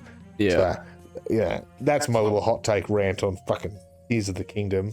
Yeah, Tears of the Kingdom is a game that I have never played, but I have heard from you mixed results. Yeah. I really wanted it to be good. When I dived off that first Sky Island and plummeted into the water and realized that I couldn't dive underwater in this fucking game, something inside me broke. Something inside me really did. Because I was lying to myself the whole time during the hype cycle, watching all the trailers going, oh, well, they haven't said you can't swim underwater. Oh, it looks like we may be able to get underwater there. Oh, I wonder what that, Because in every other Zelda game, you can go under the water. Every other 3D Zelda game except Breath of the Wild. And there's so much to explore there, and we just never get it. We never got it. I was heartbroken. No hook shot? And No hook shot, that's a big fucking one. underwater. The two things I wanted so badly out of that game, which I don't think were massive asks, to be honest. Yeah, no, that's It is fair. Zelda's 40th anniversary this year, so See, that gives me a little hope, because it's like maybe they'll release it as a whole game, being this big incredible thing, and add something new because it's the 40th anniversary. Yeah. Like, could be something. Or they'll drop the ball and be like, oh, it's actually just releasing on the 40th anniversary. yeah. Well, it's coming this year, and the 40th anniversary technically started like the financial years, how they treat it. So like July or whatever it started. So they'll celebrate it towards the end of the year and into next year. But I have a little worry that we'll get the movie for the 40th anniversary as the big, because that's what they do with Mario Galaxy for Mario's 40th anniversary. We didn't get a big game, which I'm fucking pissed off about. I'd rather the game than the movie. But yeah, I have a little bad feeling that maybe the movie will be ready in time for mid next year. I'm not excited for that movie. I am very scared. I'm skeptical, very skeptical. After Chris Pratt playing Mario, I'm very skeptical. I know you're a big, well, not a big fan, but you enjoyed the I enjoyed Mario the movies. first movie. The second movie I did enjoy, but not much less than the first one, funnily enough, even though it had Star Fox in it and, you know, some of the other things. Definitely feels like a Smash Bros type. It was leaning towards into that vibe. I just think it was so much of like ADHD color blast that it's a weird thing for me to feel tired in a movie like that. Like I was like getting sleepy by the end of it, which is a weird thing. And I just kind of thought that the story gave us nothing really. And you know, people might say, "What do you expect a story out of a Mario movie?" But come on, man. Like I don't know. Rosalina was barely even in it. She was billed to be this cool figure. She was hardly in it. So I don't know. It was good. It just wasn't as good as I was expecting for all the hype around Nintendo hyping it up. I'm glad it got Star Fox back into the mainstream, so that's a good thing from it. I suppose Great part. next Yeah. I just want they're probably making a DK movie. I'm just keen to see that. I'll watch the Zelda movie With and Seth, I hope it's Seth good. Rogen Yeah, is playing unfortunately. Donkey Kong. I know. But, I like the idea that Nintendo uses the movies to launch new games or bring franchises back. So give us a Metroid horror movie, give us a Star Fox animated series, you know, give us a Splatoon animated series or movie. You know what I mean? All of these series are prime real estate for all of these products to be movies or shows or something. You The know, problem is, like, every time, and literally every time, someone makes a movie based on a video game, it gets cooked. not really, not every time, most times. Name one that wasn't. I think the first Mario movie did fine, to be honest, for what it was. For being a Mario movie, again, you're not expecting. I was anything expecting crazy. not an American Mario. Chris Pratt was the worst part about that. Yes, Chris Pratt was the worst part about that movie, and I think he was probably the worst part about the sequel too. So, yes, but it's way better than the original Mario Brothers movie. I guess it's Yeah, that's we don't talk about that one. Mortal Kombat 2. I haven't seen. Apparently, it's good. Is it? I don't know. I haven't seen it. I don't know. I haven't seen it. But I'm hoping Street Fighter, it looks good, it looks cheesy, it looks campy. So I don't know. I think the problem with video game movies is that they try to change too much, right? Like, Well, that's what I'm saying. Yeah. Like, it just, that's what I'm saying when I say it gets cooked. Gotcha. Like, it feels like the executives take a hold of it and just deviate it from its original path. definite. Look at The Last of Us. No Massive question. one. That was a massive one. Master Chief. Yeah. The Halo Yeah. TV series. Yeah. That was dog water. Fourth episode, you see Master Chief's face. What do you mean? Okay, yeah, fair enough. I take it back. They've all been fucking terrible. They've all been terrible. Yep, I take it back. Like the old school, bro, live action Dragon Ball movie. Yeah, I mean, yeah, if we really want to, yeah, fair enough. They're all bad. Yeah. Yeah, okay. Yeah. Even apparently the Devil May Cry anime, the fans actually hate. They hate it because he doesn't look Or the act way that like Dante. he doesn't look or act. Well, Dante is a cocky character. Yeah. But he's like more slim. He's not as dumb. Like he's smarter. Gotcha. Whereas in the anime, he's more like a Deadpool kind of Yeah, gimmick. But I kinda. loved the anime. I thought it was such a I great. like it, yeah. It was so great, and Yeah. you know they're only doing it in 3 seasons. Yeah. So the newer season 2, Yeah. season 3 will come out, and it'll further explore like his brother. Yeah, that he's a big part of season 2, Virgil. Yeah, Virgil. which Virgil is like a unit. Oh, I love Virgil. Always loved him. He's Virgil's so great. sick. I want and this is going to be an interesting take. Are you ready? Please. Hit me. I want a Resident Evil anime Oh, I don't think that's an interesting. I That- think that's a fucking that easy stars one. a young Chris Redfield and a young Leon as the main characters, Interesting. and it's them learning about zombies for the first time. Oh. And Umbrella and Wesker's the main villain. Well, okay, see, I love it, but straight away, that is Resident Evil 1. Except Wesker is still the villain in that. He does betray him. He starts as a ally, right? Yeah, but he betrays him by the end of it. Exactly. That's gonna make that an anime. And that is when Chris learns about zombies and stuff. So I think, yeah, remake Resident Evil 1. And the thing is, Resident Evil 2 has Leon learning about zombies too in his own way in the city. So Yep. So make him. can't have him. You could have them both be protagonists, just showing them at the separate times because it Or- happens at the same time. I'm pretty Even sure. better. Each season's a different game. Yeah, perfect. Season 1 is Chris as the main character. Season 2 Oh. is Leon. Breach. Season 3 is who's in season Jill. 3? Jill. Yeah. Season 4. Leon again. Season 5. You could. Trevor and Chris. Well, okay, because there's Code Veronica too. So and that's got Chris and Claire. that could be a movie. So yeah, but it's a full game too. Okay, well, So I kind of think that should be like season 4. season 4. So season 5 is actually, Technically Resident Evil 4. and then season 6 is Resident Evil 5, Correct. which is Chris and Trevor. Yeah. And then you find out Jill and Wesker's there. And it's Yeah. all fucking. Although you could even, if you really wanted to weave 3 and Code Veronica into the same season, you could do that. You could make Keep 1 with and the 2 the numbers. same season, have part 1 and part 2. Yes. 12 episodes each, Yeah. 24. Boom. So That's what I'll do for season 3, because that way you have Code Veronica and the Resident Evil 3, because Veronica's kind of like 3.5 yeah. in a way. So you have Have them being the same thing. first game, second game, third game, Veronica. Yeah, So that's season 1 and 2. Are those 4? nice. Season 3, Resident Evil 4, Yeah, Resident Evil 5. yeah. I kind of think they should have their own season, but yeah. Well, that could be 12 episodes each. Yeah. If they're, well, it depends on how much. I wanted to put all the budget into it. If they put, they got to put a mass budget into 5, especially because that's Oh. the heavy combat one, right? Sure. And then 6. And That's 6. So super really, action. 5 and 6 should be one season together, and season 4. 5 and Big 6 are time like. skip after 5 though. Oh, is there? Yeah. I think Okay. I think Well then. from 5 to 6 is like 5-year gap or something. Okay. Well then, 4 and 5 stay together, and then. Yeah. Yeah, and then 6. 6 should be it's sort of its own thing, and then we get the 7, 8 being it's sort of the new era. Yeah, the new creepy Remake all the games into animes basically. Yeah. Eventually. as seasons. That's a great idea, and one that I haven't seen anyone do. And what I was really hoping that they were going to do for Harry Potter, this fucking stupid Harry Potter Amazon thing that's yeah. going to happen, is that I thought that they were going to do one season per book. They needed heaps of studios should be doing this, one season per game. That hasn't been done yet. You know when the last season per book was? Game of Thrones. But that was they deviated in season 6, I think, because he hadn't wrote the book yet for season 7. Yes, that's That's right. He why it still all hasn't- still hasn't. started going weird. Yeah, Well, he wrote season 7. He hasn't written season 8. he hasn't finished the books. He hasn't yet. finished the Yeah. books yet. Yeah. That's why it's all funky. The Last of Us did do season 2 as the second game, but I think it spliced in some other stuff too. It did, it deviated. I didn't even watch it because I fucking. The peak line of "I'm gonna be a dad."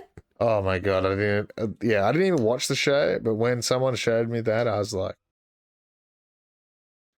the show. Like, I liked the first season, I did, but I just think they focused way too much on the characters of Joel and Ellie, which sounds like maybe a silly thing, but they should focus on them a lot. But where were all the zombies in my fucking zombie show? Yeah. Is it too much to ask for some fucking zombies in my zombie thing? Blew the budget on Pedro Pascal. Yeah, another hot take. 8 Pedro Pascal. Loved him in The Mandalorian because you couldn't see his face. Yeah, he was good in the movie too, actually. I watched Mandalorian Grogu, and Yeah. he was actually good in that because, yeah. Couldn't see his face. Yeah. A hot take as well. Did not rate this movie whatsoever. Really didn't like it. Which one? Fantastic Four. I didn't even watch it. Did not like it. Really? Not a fan. Wow. Weird. It's like an 80s sci-fi version. Yeah, So they're like 60s, I thought. well, yeah, whatever it was. Very old school, yeah. But it's but like- sci-fi. But the crux of the entire movie is Galactus comes and says, "Hey, give me that one kid, or I'll kill 7 billion people." Yeah, but it's his kid, right? And it's his kid, and he says no, and then tells the world that he said no, and they turn on him, which makes fucking sense. Of course they would. Yeah. That does sound like a Reed Richards thing to do. Yeah, and then the wife, Sue Storm? Yes, Sue Richards. Yeah, Sue Richards gives birth in space and does this a lot. Yes. For those of you listening, I just motioned in like sort of a mewing face with my hands sort of in a pose. Yes, doing it. Yeah. If you can imagine the Invisible Girl from the movies, I can just imagine Jessica Alba. She did the same thing. Jessica Alba did the same pose. Yep. Yep. Insert image here. Oh, yeah. At a later date. You can picture it. Yeah. But yeah, it was not a great movie. Interesting. Not a great movie. Yeah, well, and a lot of people liked it, and I did not. Yeah, well, I think Deadpool and Wolverine was the last Marvel movie that I saw that I thought, wow, this is fantastic. And to be honest, it was probably the last one that I saw in general. I don't remember watching another Marvel movie since I saw the Marvels. I saw it for free. That made that movie fun. No. So the Marvels just died in the ass, mate. It's they got one chance now with Doomsday to bring it back. I actually don't think it'll do much because the problem is these huge event movies do well. Deadpool and Wolverine did well. Deadpool and Wolverine did well because they brought back nostalgic characters we hadn't seen in 20 years. For sure. Have you watched it again recently? No. Not as great. Yeah. Like I love it. Yeah. I do. I love it. The scene of them fighting in the minivan. Yes. One of the greatest scenes in Marvel. Yes. Amazing. Yeah. However, there is an aspect of like, holy shit, Johnny Storm's in the fucking movie, not Captain America. Yes. But the scene where he gets his skin pulled off and jobs out, it hurts me. Fair enough, yeah. It hurts my soul. Yep. Yeah, I think that movie once you don't know all the surprises, of course, it won't be, not as good the second time round. But I think it was not offensive to watch. That's in my opinion. Where a lot of every other Marvel movie, basically, except since Infinity War that I've watched, has kind of been offensive to watch. It's like, fuck, what is happening? Yeah. I'm one of the few people that actually liked Multiverse of Madness. I thought it was, maybe I just had my brain switched off a bit. I did not like that movie at all. Most people didn't. I don't know why. I kind of didn't mind it, but I don't know. It was just, I think I liked the multiverse gimmicks. I liked the America Chavez or whatever. I kind of liked her gimmick of like opening portals into alternate realities. Yeah, see, those things that sound great. You know what sounds terrible? I know what you're going to say. The Illuminati getting jobbed out. Yeah. And the Captain Marvel variant from another world just getting crushed, even though she can drive herself through planetary starships with Black no Bolt screaming with his mouth shut. Makes no sense. Yeah, why would he do it? Why would his lips not blow up, and why does the back of his head blow up? How does that make sense? Are his lips stronger than the back of his skull? Are your lips stronger than your skull? That's just, That's a question for the comments.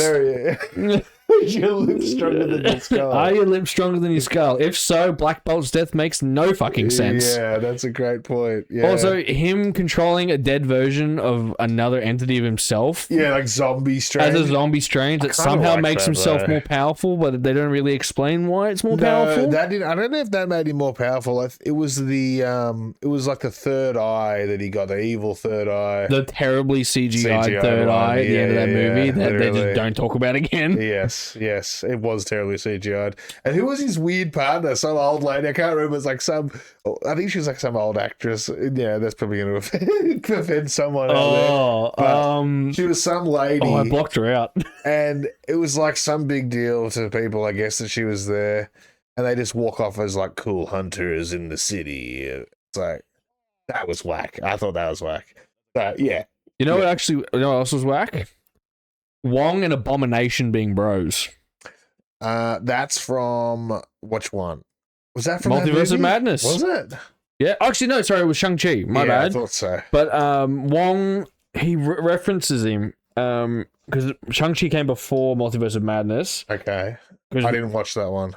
Shang-Chi was incredible. Okay. The Aquafina, terrible. I hate her. Her character was atrocious. I don't hate her as a person, but I don't know her as a person.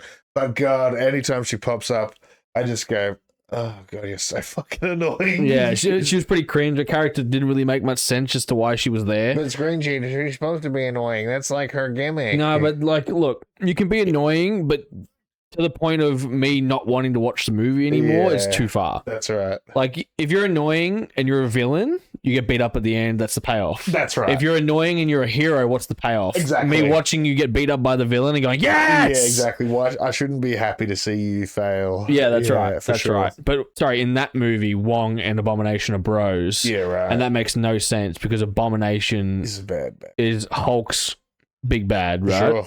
Yeah. From the last Hulk movie with Edward Norton. Yep. He looks very similar. Yeah. He actually looks like Abomination more Yeah, he does now. with He's the got big the fins fins and stuff. and yeah. Yeah. And then I think he looks good. another fucking hot take, which of one of the movies that I have seen parts of but not fully of, is the new Captain America, Brand New Day. Not Brand New Day. Captain America. I can't remember what the title was called. Is it Brand New Day? Yeah. Maybe it's that. Yeah. It was it's New not- World Order, and then that's Spider-Man Brand New Day. It Whoops. was A Captain new America, world. New world? Brave New World. Brave New World. He's just a normal dude, right? He's not a super soldier, right? How does him getting hit by the Hulk make sense? Oh mate, fuck if I know. I didn't even watch that movie. He was holding the vibranium shield and that took all the impact. Yeah, but you say that, but Steve Rogers, being a super soldier, still flies backwards after Yes. getting hit with something hard enough for But even holding Sam vibranium. Wilson's got the wings. But he didn't use the wings in that. Oh, there you That's where he go. gets fucking hit There you go. point blank by a full charged Red Hulk, which is just as strong as normal Hulk. And he's supposed to melt things. Does he melt? I didn't watch it. Does he melt things around him? I don't remember him melting anything, Because but I Hulk's could be supposed wrong. to be hot. That's like, as the angrier he gets, the hotter he gets. I don't remember him being on fire, Yeah. but I didn't watch the whole movie, so Interesting. I don't think he necessarily burns like fire, but I think it's like burning Godzilla style. yeah. Well, I don't remember anything catching fire around Yeah, him, gotcha. but there's only a few bits and pieces that I saw. I He didn't watch the wasn't whole in it movie. very much, eh? He was Actual Red Hulk. revealed in the trailer. Why would you reveal him in the trailer? Bro, that's a whole nother story of companies revealing way too much in trailers. Fuck, dude. Yeah. I barely even watch a trailer now for a movie. A game I'll watch a trailer for because there's fucking, 20, 30 hours in a game. But a movie, we watched the Scary Movie, right? Yeah. And so you liked Scary Movie. You've always been a big fan. And I don't mind some of the old ones. As a young dude, I actually liked the spin-offs a bit more, date movie, epic movie, stuff like that. But we watched Scary Movie.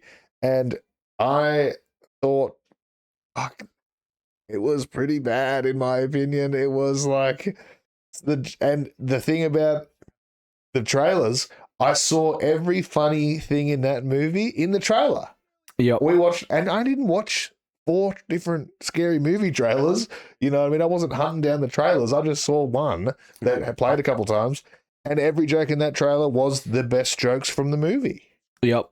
It was like, what the fuck? I just watched the whole movie. Yeah, I liked it, but I still gave it a 5 out of 10 because I know it's bad, but my nostalgia for it, Fair enough. like, I still love At it. least you can admit it. Of course, like I know it's not the greatest thing in the world. My favorite Scary Movie is the first one, and will always be the first one, hands down. I mean, it's the most original. Yeah, That's right. Yeah. It's just I don't know what. I think they were really latching at straws with a couple of those. Definitely, man. And, it was a big cash grab. And not that I don't think the Scary Movie should exist. I think parody movies have a place. I think parody is great. Bring back more parody movies, honestly. I don't think they're a bad thing. And I'm sure there's so many straight-to-DVD ones that no one cares about. But good parody is good. The problem is the movies take so long to make that a lot of the references in Scary Movie just felt so outdated. Like... You know what's a crazy take that I've not recently, even the last couple of years? How is it that CGI seems worse? Sure. I know, and I actually have an answer for that because there is a lot of research done to that exact question. And it's because most studios now who animate things for movies and TV shows use Unreal Engine. And so Unreal Engine ends up, obviously, it's a game tool. It all looks the same. It ends up looking all the same. So, that's why CG animation before Unreal Engine actually looks better because it was unique and they actually had to do some stuff to do it. They had to use their own tech. I recently watched Transformers 1, 2009. Yeah. My God. Great. Completely shits on anything of the last 10 years. Fair enough. in terms of like CGI quality. Yep. Like the only other one that can really come close is probably Avengers Endgame Okay. because of the amount of budget that put towards that. Well, that's the thing. It's like the budget for these things is so huge, and they don't even look that good anymore. Yeah, no. How does that make That's sense? like the only one that can, like, Thanos didn't look real, Nah. but Optimus Prime fucking looked real. Yeah. Optimus Prime convinced me as a kid that he was legit. That was a real. Every semi truck I saw drive past, I'd be like, holy shit, he's going to I transform. agree. And Michael Bay, God love him. He's a funny dude and gets a lot of fair grief, but Loves explosions, that man. Big explosion guy. And hot women. Like explosions and hot women. he knows what the fella's like. And every one of his films has a barbecue in it. Well, Someone grilling something. yeah, I mean, He's just a dude. yeah, he gets He's a dude with lots of money and big ideas. likes explosions, tits, and meat Yep. in that order, probably. Probably. Yep. Probably. Yeah, good on him for it. At least he's not pulling a Christopher Nolan. I don't know if you've seen the Odyssey. What's going on with that? I've heard of its Okay, problems. let's get into this because this hurts me more than I care to admit because I miss the old school ancient Greek or ancient history or whatever old school fantasy like hero movies. Yeah. Like Attack of the Titans, for Yes. example, was great. Or even Percy Jackson was a great one for I as remember kids. the first Percy Jackson movie. I think that's the only one I watched. And to be honest, as a young dude watching it, it wasn't bad. It was fine. Yeah, it was fun. Yeah. Right? Yeah. He's a kid, goes into a camp, all of a sudden he learns how to use swords and shields. Yeah, and they what teach young him kid doesn't want to go to a camp and learn how to use swords and shields? Sure, and That sounds sick. 100%. Do giant fucking 100 on 100 battles, Throw lightning bolts and throw shit. lightning bolts and shit. That's great. Hell yeah. Attack of the, Wrath of the Titans. Yes. Fucking amazing film with Sam Worthington. Like, he's the son of Zeus, who plays Perseus, son of Zeus. Yep. And he has to go around and do all these feats because otherwise the world's going to end. Yes. Hades is going to be released to Kraken, and eventually he does, and he has to fight the Kraken, and that's great. That's it. Christopher Nolan has decided to do the Book of Odysseus, which I don't know if you're familiar with the Book of Odysseus. I've heard of, Homer's Odyssey or something, isn't it? Yeah.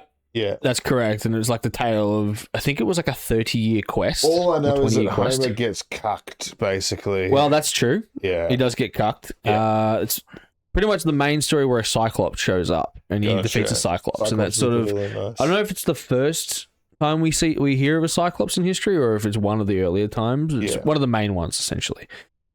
And Christopher Nolan has basically taken a bunch of characters, reworked a few things to the point where I saw Tom Holland plays Matt Damon's son, Odysseus' son, in the new one. And he said the movie got delayed by months because they tried to put a rainbow in and it made it look like it was from the Wiggles. I saw that today. I didn't click on the article, I just read the thumbnail. I thought he meant that a real rainbow came up to ruin the scene. They CGI'd one in and it looked so bad that they had to stop filming and fix it. What do you mean? Like, they put it in and Nolan wanted it in. Like, he said, I want this shot of like, it was like a sweeping shot up to where their house was. He said, I want a rainbow there because it'll make it look better or whatever. Yeah. And the best rainbow they could do, using Unreal Engine, obviously, was fucking terrible. It looked like the Teletubbies. And Tom Holland talked about that, yeah. Tom Holland said that's the reason why it was delayed. Because of a cartoonish rainbow. That's what I saw rainbow. as well, yeah. Yeah. That's whack. And like, Christopher Nolan, this is like the first major crack at like a ancient history fantasy movie in a long time. Since I think 2012 or 2013 was probably one of the last ones. So over 10 years ago. Yeah. And he's changed Achilles, right? Who, if anyone has ever watched Troy, the movie Troy, it was Brad Pitt. Yep, right. Jacked, 6'5", Of course. blonde haired, blue eyed, Greek god. Adonis, yes. Yeah. Is now cast by. Did you ever watch The Umbrella Academy? Yes. You know the white violin? No. The main chick from The Umbrella Academy, Oh, okay. who's transitioned now and is now playing Oh, interesting. Achilles. Yeah. Gotcha. Yeah. Because I'd heard, and I mean, I don't really know, obviously, because I haven't watched it, but I'd heard that that they'd done a bunch of, I guess, gender and race swaps for characters and stuff Yep, they for did. the Greek era. And, I mean, I guess that's just a sign of the times. But Yeah. but I mean, we're seeing it in Harry Potter.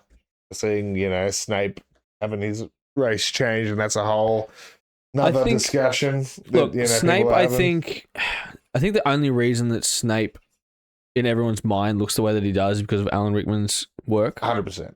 And we all know what J.K. Rowling's like. We know what her fucking stances are on everything, and there's a reason why there are certain characters not in her books, Sure.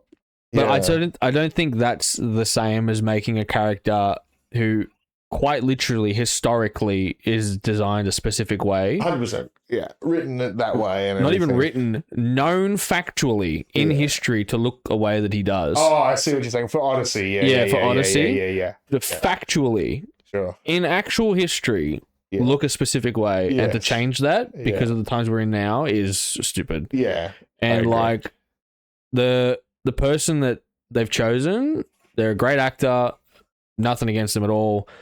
But they're not the right character for that role. Yes, that's right. Yeah. Yeah. For sure.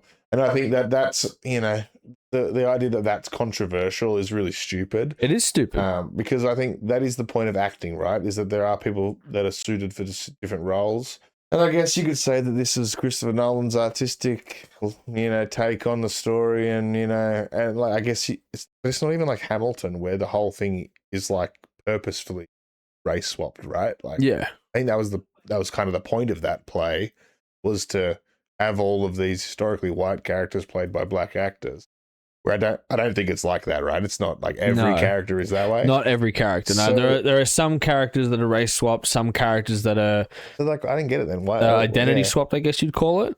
Yeah. Yeah, well, that movie its trailer has one of the highest amount of dislikes currently. Yeah, I've heard it's not doing well. It's not doing great. In the PR department. No. Yep. Speaking of PR department, Sony.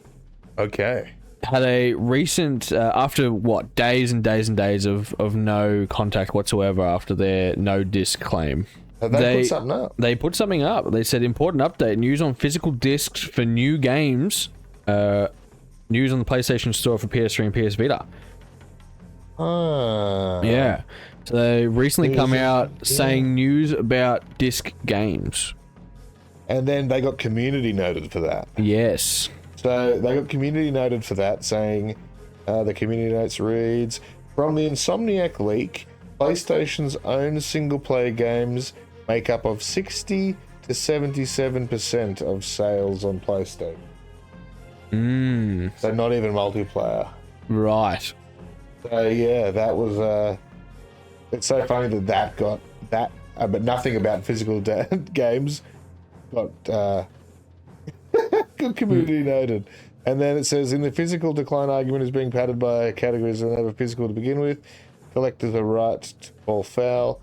The data being used to argue for higher digital purchases, including DLC expansions, digital-only games, such as early access and live service.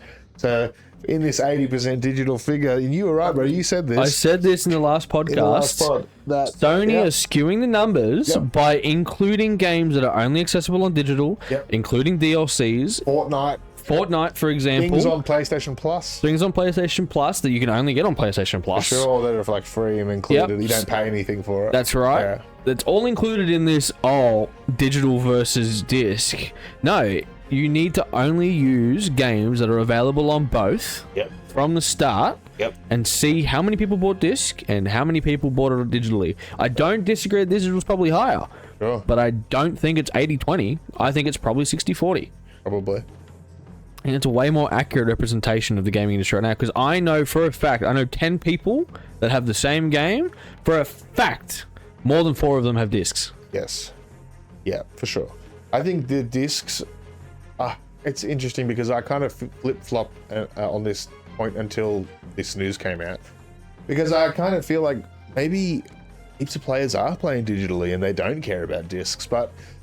over the last couple of days, I think it's proven the backlash, and from talking to gamers, it is a big deal. It is a big deal to a lot It's of a people. huge deal. Essentially, what they're doing, and especially now that they're, I don't know if the followers and the viewers and everything know this, but Sony just pulled over 550 Blu-rays from 1,500. Sorry, I think 1,500. I think it was something that I think it was from people's 1,500. libraries that they'd bought previously. Yeah, So say you movies. bought Terminator 2 Yeah. on Blu-ray on PlayStation Store 5 years ago. Nope, can't access that anymore. It's No. gone forever. That's it. You spent $15 on it, or $20 or $30, whatever it exactly. was.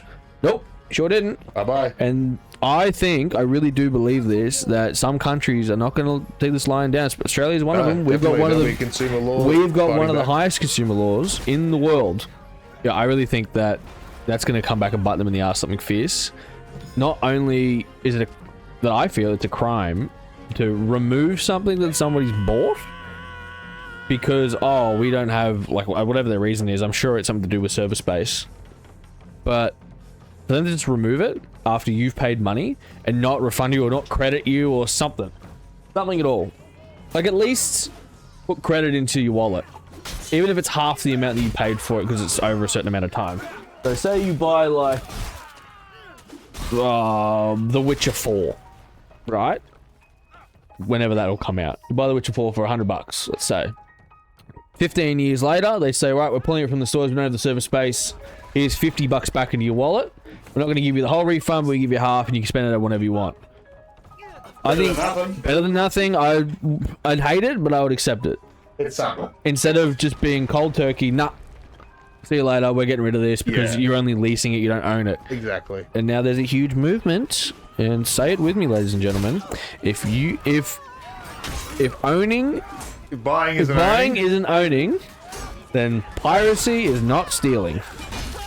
It makes sense. It makes sense. And that's you're gonna see that's already happening. It's just pushing people to pirate and emulate and Jailbreak. And, yeah, I know a lot of people that are jailbreaking PS4s, PS5s. They're getting into emulation way more, and that's just going to hurt the entire gaming industry. If you push gamers too much, we'll find other avenues to do to play. Yeah, bro. It'll push people towards PC because Steam at least lets you own the game in your library. You have it forever. Yeah, I mean, you still sign a digital license agreement that you just own a license, but we know that Steam's not going anywhere, and at least they're transparent. They offer refunds. Yeah, And they're digital only, but they've got way more services. Steam. I don't know if you've seen the memes about Steam, especially the Steam support, but there's this story, and a bloke essentially got hacked, and Steam support went to the point of hacking the guy that hacked his account, fully locked him out of everything, and took everything from his servers and gave the guy his account back. Wow, that's insane. Steam support went full John Wick. Oh, wow. Yeah. That's awesome. I've heard them doing heaps of good stuff like that. Yeah, so Steam support are not to be trifled with. No. PlayStation support, on the other hand, I watched as a friend of mine accidentally pre-ordered a game he didn't want to pre-order. Yes. That he was playing on his PC with a controller. Yeah. And it was synced to the PS5 at the same time. Oh, wow. And he just from playing, I can't remember what game it was. He was playing whatever game, and he accidentally bought like FIFA 26 Ultimate Edition for $150. Oh my god. It took him, stay with me, 2 weeks to get his money back. No way. Because they were like, you pre-ordered it. Yeah, you pressed the button. shit. Tough Yeah, shit. You agreed. And he had to prove through his CCTV that he was playing on his PC, not on his PS5. What? Yeah, proper. And they were like, insane. oh, we're not supposed to, but we'll do it for you this time. That's insane. So, PlayStation support, scummy. Definitely. Steam It's support, funny. John Wick. Well, literally, yeah. And it's funny because we've watched in real time as Sony went from being the hero of the games industry, I think. What's that old quote? You're either a hero long enough to see yourself become the villain. Yeah, die a hero or live long enough to see yourself become the villain, and that's Sony. Sony lived long enough to become the villain. They did. They were heroes in a time, and even I would give them kudos when No Man's Sky launched and didn't have multiplayer and stuff, so they offered people refunds whoever wanted it. Concord bombed, so they gave refunds for that. Although now to be honest, and I've said this before, I think that's probably just a tactical tax loophole or some sort of loss, so they'll make that money back, through tax breaks or whatever they'll do. But at least I guess that they did it.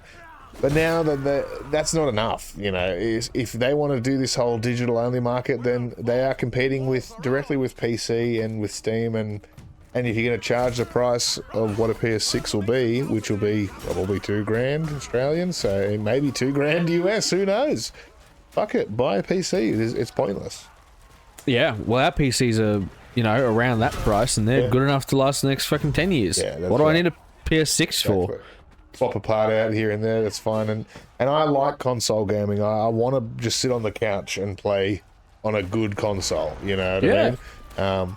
But I also want to own my games, and, you know, like we're sitting here right now, and you can see I have a huge selection of Switch games. I've got a big selection of PlayStation games, and if I didn't have anything physical, I got nothing cool to show off. I can pull out a game here in 10 years time and still play it, and I can do that on my PlayStation 5. I can put a disc in there, and as long as it doesn't require some stupid install, you know, which a lot of them do nowadays anyway. Yeah, they require an install, usually a day one patch as well. Exactly.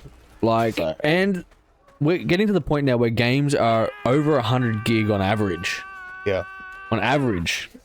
Like, that is insane. I was looking at my library the other day because I was making space for GTA 6 when it comes out, because it's rumored to be around 350 gig, roughly. Same, right?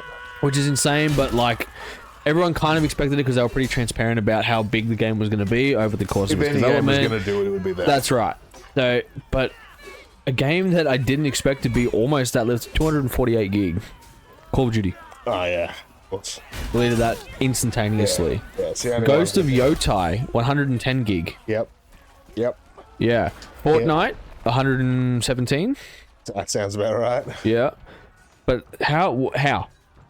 Fortnite, when it first came out, Fortnite Season 1 was like 8 gig. Yeah. How do you gain 100 gigs? 5. But like, why? What are we doing? Someone's got to fix something. Unreal Engine 5 seems to be the and Unreal Engine 4 too, because that was a huge one for bloat. That was like a, you know, it was notorious for bloating games. I'm just so confused as to where this gigabyte's going. Why can't we compress things? Uncompressed audio. That's what they always. That was always the joke. Just compress the audio. Yeah. Or compress the shaders. That's another one. Uncompressed shaders is probably a massive one. Yeah. But when you're building a game, you can see actively how big certain things are. Yeah. Just pay 2 blokes 50k a year to go through, 100k a year. Yeah. To go through and be like, hey, where can we compress this so it's not a huge 100%. install? I think the whole idea of optimization is definitely way more. I think it's more complicated than that. I wish it would be that easy, but I think it's super important. It's the whole reason that Steam has like 1 billion different spec sheets for different machines. Like, a game has to be able to run on such a broad variety of consoles of PCs. So, yeah, it's a hard one, bro. Gone are the days where the average game was 15 gig. Well gone. Well gone, and that hurts. I think it didn't take long to do it. It only took 10 years. Go from 10 gig to 100 gig on average. Yeah, yeah. I think restraints are probably a good thing for companies now. I think we need restraints. Yeah, well, like you said in the last video, we're talking about how GTA 6, we're going to start seeing other companies sort of pull back on trying to do all these crazy, over-the-top hyper-realism games. When we're going to start seeing more cozy games. We're going to start seeing more pixel games again. Yeah, I think so. You know, and especially now that Microsoft's fired 1,600 people, and there's probably another 1,600 next. Well, they said 3,200 jobs are being cut for sure. There you go. 1,600 were just done on the day. And I heard that they're planning on just focusing on Wolfenstein, Halo, basically just Bethesda and Halo. So Wolfenstein, what else do they got? Fucking Skyrim, Elder Scrolls, Fallout. I think they have another one, Doom, and Halo. Yeah, dude, God, wasn't Doom a weird flop? Well, I liked Eternal. I didn't finish it. I played a good bit of it. But it was a lot of mobility, run and gun for me, which is fun for a lot of people, but it's just not, I don't know, it was just a lot for me. I think Dark Ages looks more fun. I want to play that. I still haven't got around to it, but I'd love to play that game. But I don't know, is it a flop? It seems to be doing well. I used to judge, when I was working at the game company, I used to judge games based on how quickly they came back into store and Doom Dark Ages was a fast one. Was it? Yeah. That mean they finished it and returned it back? No. No? No. The game, the quick turnaround, main reason was it was identical to Eternals, but with a shield and a sword. Yeah, right. Like, different story, like, Sure. shit screens and everything, the cutscenes. But the actual mechanics of the game, the run and gun team you're talking about, Very same similar. thing. Yeah, gotcha. Yeah. It was not what they expected the game was going to be. They thought it was going to be different, and it wasn't. Fair enough. Yeah. It looks good from everything I've Oh, seen. it looks about great. it. Yeah. But every game's designed to look great in trailers. You're right. That's why that's why game like movies we're talking about. For sure. All the good bits are in the trailers because they want you to pay the money to see the Yeah, movie. that's right. When you can just watch the trailer and figure it out. Yeah. Well, yeah, that's a shame. Because I feel like Doom was pretty hot. And I think the next one, when it comes out, it will sell well as well. I think it will sell well.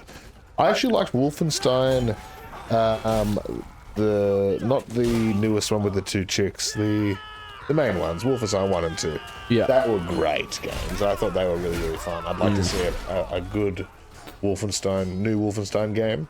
I think the one with the two chicks in it, Youngbloods, I think that might be co-op. Is it? I think so. We might have to investigate that one. So that could be fun. But yeah, I don't know how Xbox is going to go if they just become Bethesda box. Yeah, look. Bethesda don't have a great Bethesda and Ubisoft and Activision and Treyarch, they all don't have a good track record right now. And neither does Ubisoft. There's Ubisoft. Basically all the AAA companies. Yeah.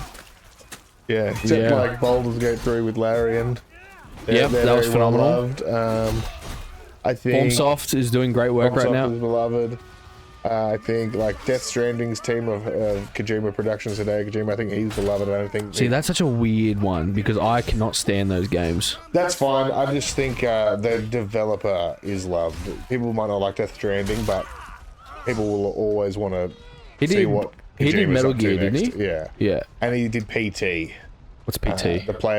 The Silent Hills playable teaser demo that took the world by storm for years ago. Do you remember that? I don't remember it. So it was like a playable demo. It was called PT, playable teaser, and it was just like real mysterious. Put up on the PlayStation 4 store as a demo, and it was a first-person horror game where you walk through a house, and every time you do a loop, like something changes. And I do remember this. No, I do remember this. Scary ghost lady and stuff. Yeah. And Norman Reedus was the playable character at the end. They revealed at the very end, when you get to the end of the demo, it's Norman Reedus, and it was Silent Hills. That was going to be a new Silent Hill game made by Hideo Kojima for Konami. Then Konami and Hideo Kojima went separate ways. They couldn't come to terms on something, and so PT never got past the demo phase, and consoles still sell on eBay now for thousands of dollars that have PT on it because you can't download it. Right. So PT is one of those rare digital-only games now that we might see happen, with other things of, I've got a copy of this game that you can't buy anymore. And As in it's like installed or it's in your library? Installed, yeah. It can't just be in your library? No. Yeah, it has to be installed, yeah. See, that's another aspect of like... So if you have a game, right, and it's installed... and you're not notified that they're removing it from stores. Yeah. And you uninstall it thinking it's going to be in your library and it's gone. What happens there? Go fuck yourself. Yeah, literally. Basically. Literally. Yeah, unless we get some changes, which I hope we do. We get some legal, changes in here. Well, yeah. But, the make games great again gimmick is really it's pretty good, yeah. we're really gonna take that one off. Make games great again. Oh, that's so funny. Stop killing games. Yeah. Stop killing games. Make games great again. That's so funny. Yeah, literally. I wear the shit out of that shirt. Make games great again. I wear the fuck out of that. It's still MAGA. It's like MAGA. It's MAGA. Make games great again. That's what we want. Funny. Yeah, honestly, that is gaming is such a beloved thing, and the corporations are so deep in it. It's a shame to see it go so downhill. Well, it's one or two things going to happen, right? Either the average Joe is going to get fully priced out and it's going to crash in the next 20 years. Yeah. Or something happens and we get fixed. Like some legislation comes through, so these companies really have to like they have to give us a reason to to have our stuff. Like, Yeah. even if it's as little as, right, you played it, it's in your library forever now. Cool, you can play it in single player. We'll shut That's down the right. servers behind the scenes, though. You can't play it online anymore. Sure. No worries, that's fine. Yep. It's still in my library, though. I'm happy with that. Yep, That just gives us a little more security, for sure. and I think that's okay. The right to play a game forever shouldn't, that you've bought, Yeah, that's right. shouldn't, and not bought a license. We pushed a button that says buy now, Yeah. And I don't even know if the whole terms and conditions argument, does that even hold up in court, like nowadays? Like, people know that no one reads terms and conditions.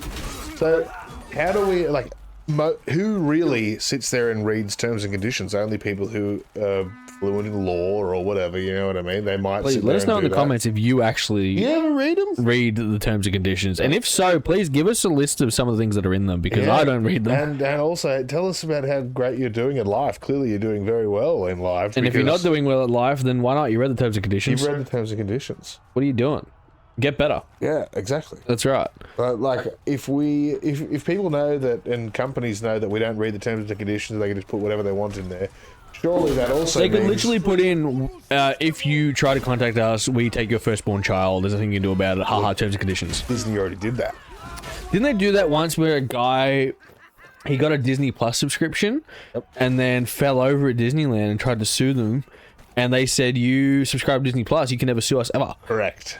Yeah. Exactly what happened there. He won that though, didn't he? I'm sure he would have, because that's fucking ridiculous. I'm pretty sure he won that That's because illegal, mate. yeah, That's completely they got illegal. in big trouble for that. And if that's not illegal, mate, then that shows you how ruined the world is. Oh no, we're not gonna get on this tangent again. No, we we're not won't, gonna but go on that tangent. That This is insane to me that if that did work, if the corporations of Disney could just be like, yeah, you've subscribed to Disney Plus once 6 years ago, and now this ride killed your whole family. You I'm can't pretty sure sue he us. only had it for 1 month because it was Yeah. for one TV show. He got the free trial and then Yeah. unsubscribed. Sorry, your whole family's dead from this roller coaster accident, but you can't sue us because you subscribed to Disney Plus for that Literally. epic episode of Sweet Life of Zack and Cody. Please, it was iCarly. Come on, let's put some respect on it. Isn't that Nickelodeon? Probably, I don't Yeah, know. see, what the fuck, dude? Oh, Jesus man. Christ. We've covered a lot in this episode. We really have. I was actually going to start talking about the Xbox, right? So we talked about this earlier, how Call of Duty Black Ops 7 flopped, Yes. right? Apparently, internal disputes are happening that some teams for the production groups are being punished more than others based on their Yes. impact of Call of Duty Black Ops 7 because they rely so heavily on that as a pillar of their economic foundation Yeah, literally. that it tanks so hard. It's like that's a big reason why there's a lot of these layoffs happening is because specifically because of Black Ops 7. Black Ops 7, yeah, and Activision, and you got to think they bought them for $4 billion or something. 4.3, I think it was. Oh, Or maybe that 4.4. was Bethesda. Whatever it was, they bought. It was insane. Maybe it 'cause was they bought- 40 billion. Maybe it was. Yeah, I thought 14. I'm gonna Google that. I'm gonna Google that right now.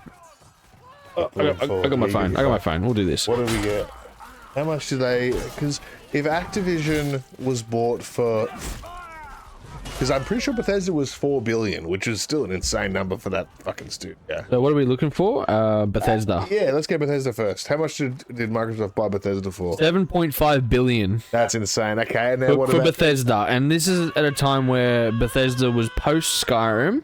Yeah, they had Fallout 4 and 76. 76 had tanked at that time though. Correct. It was not liked at all. Starfield wasn't out Fallout yet. 4 was on the fence, I think, wasn't Yeah, it? yeah. It was already out. And It was and out, but it done. was like people were still upset about It it. was mixed. Yep. Yeah, and Starfield Wasn't out yet. Wasn't out, but was revealed. Yes.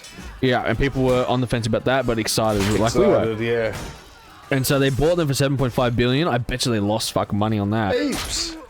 Let's see, and Activision, because when they acquired Bethesda, Activision, Blizzard. Activision Blizzard is one thing. So yeah, there were two separate purchases at different times. Bethesda's their own thing, and then yeah, Activision Blizzard 40, Higher, 50, higher, 100, lower than 100, higher than 50. 80 billion, Lower, 70 billion. fucking close. $68.7 billion. Microsoft acquired Blizzard for. Fuck, bro. 68 billion. What are you doing? That's more than Elon paid for Twitter. Yeah. He bought it for 40-something billion. 40-something billion or something. That's insane. Also, Elon Musk is the first trillionaire in human ever. Oh my god. Ever. He is either Lex Luthor or Tony Stark, and I'm pretty sure he's Lex. Yeah, I think I'm pretty sure. I reckon he eats babies. he probably. looks a bit more like out of shape Tony Stark, but he's yeah, I feel like he's set up to be Lex. Jeff Bezos straight up looks like Lex Luthor. It's hard. Yeah, to... look, we haven't heard much from him, so he could That's be a why Tony he's in way disguise. worse, He could actually yeah. be Bruce Wayne, who'd be Batman. I feel like it's probably worse because we don't know. I know he's doing something in the shadows. what Jeff's up to? Who Jeff could be knows? Batman, but he also could be Bane. Yeah, so I think he's probably more like the Joker or the Bane. Yeah, the Bane. the Bane. Yeah. I am the Bane. I think someone needs to check in on old Jeff. Yeah, Jeff needs to relax. Sorry, conclusion of Blizzard's net. Or Activision's Blizzard's net, so like all the stuff that's in Blizzard, it was actually $75.4 billion. $75 billion dues. Oh my god! US dollar dues. Yeah, that's US cold like hard cold cash. 700 trillion Australian dollars. Yeah, that is fucking So, wild. You're telling me? Hang on. So ScreenCheat. Let me get this straight. Microsoft bought Activision Blizzard. 75 billion. They bought Bethesda For 7.8. So there's about what 50-something billion dollars on two studios. Sorry, it was 70 plus 7.8, so it's around 80 billion. Around 80 billion for a couple of studios. Yep. So you're telling me they haven't made $80 billion back in the last what 2 years? 2023 was the buy, the so last 3 years. They haven't made. Don't worry, they're going to $30 solve it with 3,200 jobs. And the average person makes what? 60k US, so around 100k Australian? Times... that's not even average, but like maybe a developer. Yeah, as a developer. Let's say a blanket average of 100k. Yeah. Times 3,100. Oh yeah, there you is go. what? 30 million? Yeah. Something like that. I'm not a maths guy, but that sounds about right. Something like that. Yeah. So wait, they didn't make back their $80 billion in 3 years. See, that's insane to me. Because Call of Duty and Skyrim and Starfield, how can they not make $80 billion back in 3 years? Like, that seems really whack. And really, you know, if Activision was doing their job better and Call of Duty Black Ops 7 was actually really good, maybe they could have made back their $80 billion. Maybe.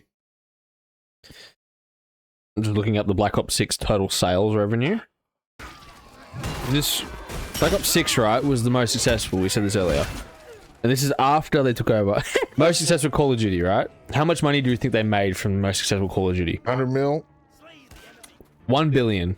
$1 billion. Of Black Ops 6. Okay, so that's okay. So $1 billion from Black Ops 6. So that means they just have to make 80 Black Ops 6s in the... Which is what they tried to do the next year with Black Ops 7. That's right, yes. 2 or 3 years we need that, though. Let's see the comparison. Hold on. How much did Black Ops 7 sell? Alright, are you ready? Okay, I'm ready. Are you ready? Unfortunately. Okay, so Black Ops 6 made $1 billion. Right? How much do you think Black Ops 7 made? I'll give you higher or low. You got 3 guesses. Okay, I'm going to say... The 1 billion was the best-selling one of all time. Correct. I'm going to assume this was one of the worst-selling of all time. So I'm going to say... I don't know, in sales... Still a Call of Duty game? Yeah. It would still be in the millions. It would probably be... They made $1 billion. I'm going to say maybe 80 mil. Close. That's first guess. 80 mil. Close. Higher or lower? You're high, so you gotta go lower. Lower than 80 mil. Yeah. 60 mil. A little higher. 65. 65 Or million. 73. $73 million. $73 million. So what's the comparison between 1 billion and 73 million? 936.8 million is the difference between Black Ops 6 and 7. But if they and a year of development. But if they just add a couple more Nicki Minaj skins, and if we get, Oh God, we're gonna put Vince McMahon in the next game. It's gonna sell millions. put Sabrina Carpenter in, and we can make back that $100 million. And off the back of that, they think that 3,200 jobs is gonna make a goddamn dent. Yeah, that's a great point. Yeah, that's like $300 million. Yeah, how long is it going to take for them to get to their $80 billion from those jobs, I bet mate? you, Fucking 50 years. I bet you that CEO lady, she's on 100 million a year. I bet She's you. on great heaps of cash. Heaps of cold cash. Yes. For sure. And Why don't you cut your wage? You're doing a terrible job. Well, were doing a great job, and now all of a sudden you're cutting everyone's jobs? Okay, so listen, I'm not the one to say that I think people should lose their jobs because they don't know. And I really feel for these people, and it sucks. And I hate to see anyone, especially game developers, as someone who loves the games industry and loves games development.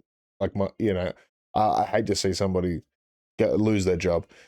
But I almost do think that Xbox needed to trim a lot of this shit because we just roughly crunch the numbers. We're not maths guys. We're not fucking business majors. You know what I mean? We just roughly threw some numbers out, and it is unfeasible what we've just come to. $970 million difference. It's insane between a year, 1 year, one year release that they're riding on, that they're hoping to make all their money back. That's their pillar. That's their big money maker. The big pillar. Yeah, that would be like if Nintendo's next Mario game tanked and they were riding all of it on Legend of Zelda: Ocarina of Time. If that tanked and made no money, they expected it to make billions of dollars.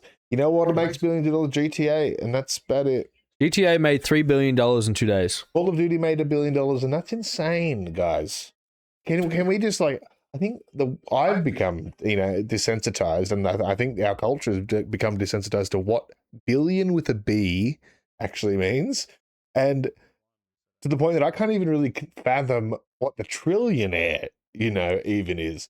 A billionaire with a B, $1 billion from a Call of Duty game, from one Call of Duty game, is fucking insane.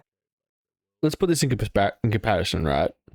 Call of Duty Black Ops 6, most successful Call of Duty ever of all time, across its entire life, made $1 billion. Yes. Yep. Incredible feat. GTA 6 made it in 48 hours. Yeah. Made $3 billion, 3 times the amount. Yeah. Half the population it took $1 from of the planet. Yeah. Yeah. When you put it in like that. 48 hours. Yeah. I don't know what it is. I'm going to look it up what it is now. Yeah, exactly. What would it be now? Yeah. Yeah. That's a great point, because you see the difference. Nothing can reach that number, and all of these companies feel like they do, not even feel, they need these numbers to be GTA 6 level numbers for their business to make sense and for their investors to be happy. And sorry to break it to you guys, it ain't gonna fucking happen. All right, you guys aren't GTA, and GTA is an anomaly.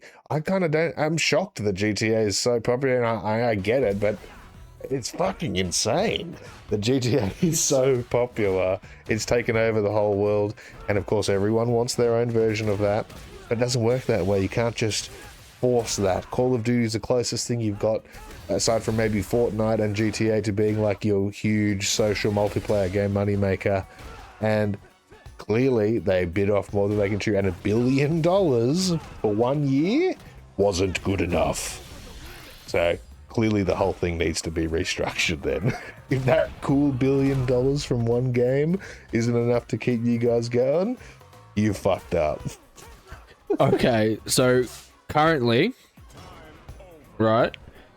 it's at $6.25 billion. The pre-sales alone. And 50 million pre-orders. 50 million pre-orders. 50 million with an M pre-order, individual units. How many of those are the Ultimate Edition? Probably most of them. Probably, let's be generous and say 70%. Yeah. Yeah, So, say half. Say half. That's Let's say, generous. That's generous. Let's say half. Half of those, so 25 million are at, what, $150 Australian? Yeah. And the rest are at 120. Yeah. Insane. It's like 6.28 Huge money. billion. The game's not even out yet. No. That's in pre-orders alone in like 2 weeks. And give it another year or two of actually being out, and the game will continue to sell once it comes to PC. It'll sell I even think more. it'll generate another maybe 25 million units after the first week, because people will actually view the gameplay and they'll go, fuck. Yeah. They were It holding looks- off and it now they looks can't anymore. great. Yeah, that's right. That'll happen for sure. It'll happen for sure. That's what happened with Red Dead. For sure. Red Dead pre-orders were through the roof, and then even more got sold after it was released because everyone said, "Oh shit, that horse looks like a real horse." Well, look at GTA 5. It's still the best-selling, on the top charts of best-selling GTA games every year. 5 has been, I think, the only game besides Minecraft that has been in the top 10 sales of PSN every year, every month since release. There you go. Every month. It's still huge. So that'll be exactly the same for GTA 6. And, I don't really see a world where it's not the same for Red Dead 3, GTA 7, whatever Rockstar puts out. I think everyone will eat up. Yeah. It's almost like they're too big to fail. And that's the thing. That phrase is dangerous because I think that's what Microsoft thought about Call of Duty. It's too big to fail. No matter what we do, we're going to make heaps of fucking money. And clearly that didn't work. And if GTA 6, for some reason, and I don't think it'll happen, but for some reason, if it sucks, then you'll see the rest of Rockstar's future probably really tainted from it. So, yeah. And already people aren't going to like GTA 6 as much as they think they will, as in my opinion. I think the hype is so big. Everyone's been waiting so long. Expectations are through the roof. People think they're going to be able to finance their real fucking house based on their cool cars and houses that they sell in GTA 6. And then their real wife's going to come into the game and fuck their fucking GTA wife. And, they think the whole world's going to change. Yeah, the big one definitely is people are going to make real money from this game while in this game. Yeah. That's a pretty consistent view that we see a lot. And I just don't know how it's going to happen because it's a single player only game when it starts with. Of course. And that they haven't outright said that, but all of the... No, they've said it. Oh, they said it outright. They said it outright? Yes. When it's only a single player game. So how are you going to make money on a single player game? Exactly. Most people don't even realize that there's not even going to be an online situation. Well, that's what happens with pretty much every GTA. Yeah, the online doesn't get released until later. That's right. Which is fair. I think 5 was the trend started with that, but that was the first time we had actually GTA Online. Where before it was always just a random multiplayer. Yeah, GTA big 4. rumor that I saw recently with that is that you'll be able to transfer your GTA 5 online character into GTA 6 online, but I don't know how credible that is. I also don't know how that's going to work because, some of the stuff in GTA 5 online, they've definitely come out and said will not be in GTA 6 online, like i.e. the flying cars, flying motorbikes, that kind of stuff. Yeah, maybe they could let you bring your character of what they look like and stuff over, but just no gear. Yeah. I just think I don't want that. I just want to have a brand new character. Really? I want this to be GTA Online 2 and keep GTA Online for people who still want to play that because I reckon you're not going to see the numbers dip too hard on that. You will see the numbers drop for a little while, but people will still play that game. They're already committed to it. I think you'll still see people playing that game for many, many years to come unless they shut it down. And why would they if they're making money on it? So exactly. Keep GTA Online up and make GTA Online 2 and give us make a new character. Come on, guys. We've been playing the same game for fucking 10, 15 years at this point. I think it's okay to make a new online character. Yeah. I would really like, actually, talking about that, do you remember the opening sequence to GTA Online at all? Like you fly in and you have the mugshot and stuff? Yeah. Do you remember what happens before the mugshot? You pick your grandparents. Oh, yes. You pick your ancestry. I would love if in GTA 6 Online, you could choose your GTA 5 Online character as your ancestor. Oh, that would be That'd cool. be fun. So, at least references it. Maybe you have, a shirt or something from GTA 5 Online or an outfit that you can bring across, and that's it. I really like that. But you could, I think that'd be a great idea. And you get their features, the facial features and stuff. Yeah. The hair color or whatever. Yes, I like it. Yeah. I think that'd be sick. Yeah, very interesting idea. Talking about the ancestors, and I could just be tripping here, and I probably am just tripping, but tell me, look at a photo of Jason. I've seen this. I see it too. And look at Arthur Morgan. It looks the same. That's it. He's descended from Arthur Morgan. Yeah, Arthur Morgan would be his great grandfather because it's 1890. Yeah, 98 or 1899. That sounds about right. Something like that. So, he looks just like him. He looks just like him. So I think Lucina? Yeah, Lucia. She looks very similar to one of the female characters from Reddit as well. I don't think all of the characters need to be descendant. If she is, that's cool too.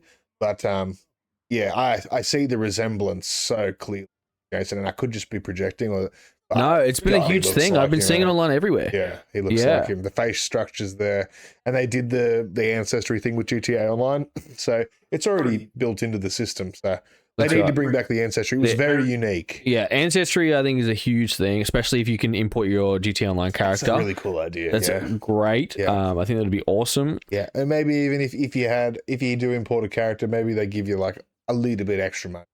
Yeah, if you start with $500, maybe you start with $1,500. You know. Yeah, like if you're a level 100 character in GTA Yeah. Online, maybe you get an extra 100k. It's a lot of extra shitter, isn't it? You know.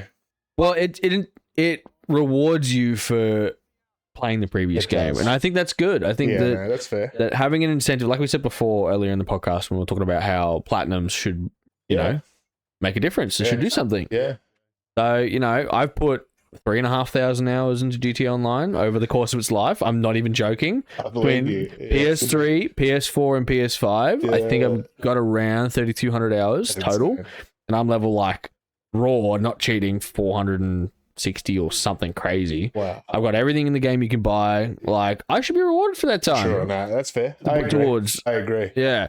Even if it's as little as, you know, a little bit of money or even Yes. one vehicle, one like not flying crazy over the top vehicle, just or even like a unique vehicle that is purely like for this game, but it's because you live that. Yeah, like quote unquote, it's your father or grandfather's car Yeah, something from like GTA 5 Online. Yeah. And it's like one of the very prominent best muscle ones. cars or something. Or like the armored one with the guns or something. Yeah, even, sick. you That'd be know what sick. I mean? That'd be cool. Or it's like a beat up old version. You got to restore it because that's cool. there's a restore mechanic coming out, which is only accessible from the Ultimate Edition, which is a bit scummy. Yeah, hopefully We talked about not. that last episode. Hopefully there'll be like 100 shops that we can check out, and that'll be Yeah, well, they reckon that. that like 70% of all stores are walkable or interactable. I would hope so. So, and in a game that's that large, and they've openly said it's going to take you 35 minutes to drive from north to south, Yeah, real time, yeah, which is pretty Good. insane. good. I want to go hunting. I want to go fishing. I know you can do that. I'm keen to swim underwater and explore. I'm just keen to explore this game. Really sink my teeth into it. And you know this about me. In these Rockstar games, and even like Crimson Desert, these kind of big, expansive games, I walk a lot of places. I walk around and I don't run.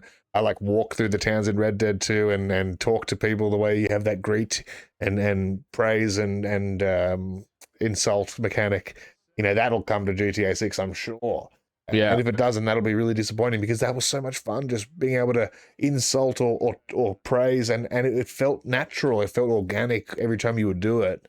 It adds so much to that game. I can absolutely picture a time, right, where you're playing GTA 6, right, and depending on, same as Red Dead 2, depending on how you treat certain situations and you know, become more of an outlaw, maybe at the end of the game you fucking become imprisoned. Yeah. You get imprisoned and you have to play as the other character for the end of the game or something like that. I'm expecting something like that, or, you know, you'll have a choice to turn on your lover or go with them and turn against the police or whatever. Yeah. I'm expecting something like Yeah. Yeah. For sure. And I've always said this, and I think I remember saying this to you, that Jason right now is my boy, and yep, Lucia fine, she fine. But if she tries to steer my boy down a dark path, you know, it's bros before hoes, man. And I might change my tune by the end of it, and you know, I might fight to and destroy the world to protect my lovely Latina mommy. But at the moment, I'm thinking Jason's my boy, and He does look like a bit of an alpha Chad. he does. And I think the idea that you can get him fat or jacked, you know, through Just eating go to the too much gym or- every single day. So one player could have a really seedy, fat Jason, and someone could have Giga Chad Jason. That's good. I want Giga Chad We Jason. need that. I want Giga Chad Jason. Yeah, I want to That'd make be fun. both my characters incredibly fat and disgusting. I just think that would be hilarious. Yeah. Well, honestly, guys, we've been chatting for a while now, and 2 hours and 26 a minutes. beautiful pod here, and honestly, We've covered a lot. And I really think I could sit here and talk with you, Cheat, for another hour and a half, but Oh, I think easily. it's a good time now to wrap up. If you guys have been listening and any of these points have tipped your mind or had any kind of thought-provoking interest in you, let us know what you think. Comment down and let us know. We read all the comments and we reply to all the comments. and we're going to start talking about people's comments in upcoming episodes. So we'll throw you on the screen. We'll read out your name, read out your comment, and talk about that. And we'll kind of make this a bit more of a community discussion. We would definitely love to do that. Absolutely. And like the more you guys talk to us, the more we can understand about what you guys like to see. 100%. You know, what you guys want to listen to. Like if you've got any ideas for us to talk about, put them in the comments. We'll talk about them. If you want to see any kind of games, want us to play any games while we're chatting or any kind of B-roll footage, let us know. What do you think's cool? And what do you think about all these issues with Xbox and GTA and Nintendo, all the things we've talked about today? Let us know. It is a crazy time we live in. It is. So I've been Super. You can check me out over on Level 3 Super on YouTube. There's a link in the description. I am Ultimate ScreenCheat or just ScreenCheat. There's also a link in the description. Check me out on Twitch and YouTube. Yep. This has been the Pod of Destruction. The Pod of Destruction. Episode 2, Episode 3, we'll talk about some other stuff. Oh man, there's always so much to talk about, and looks like the news cycle's not slowing up, so plenty to talk about, plenty of games and news and fun shit. Looking forward to the next one. Absolutely. All right, well, look after yourselves, guys, and until the next time. Peace out, Girl Scouts. Bye. Bye.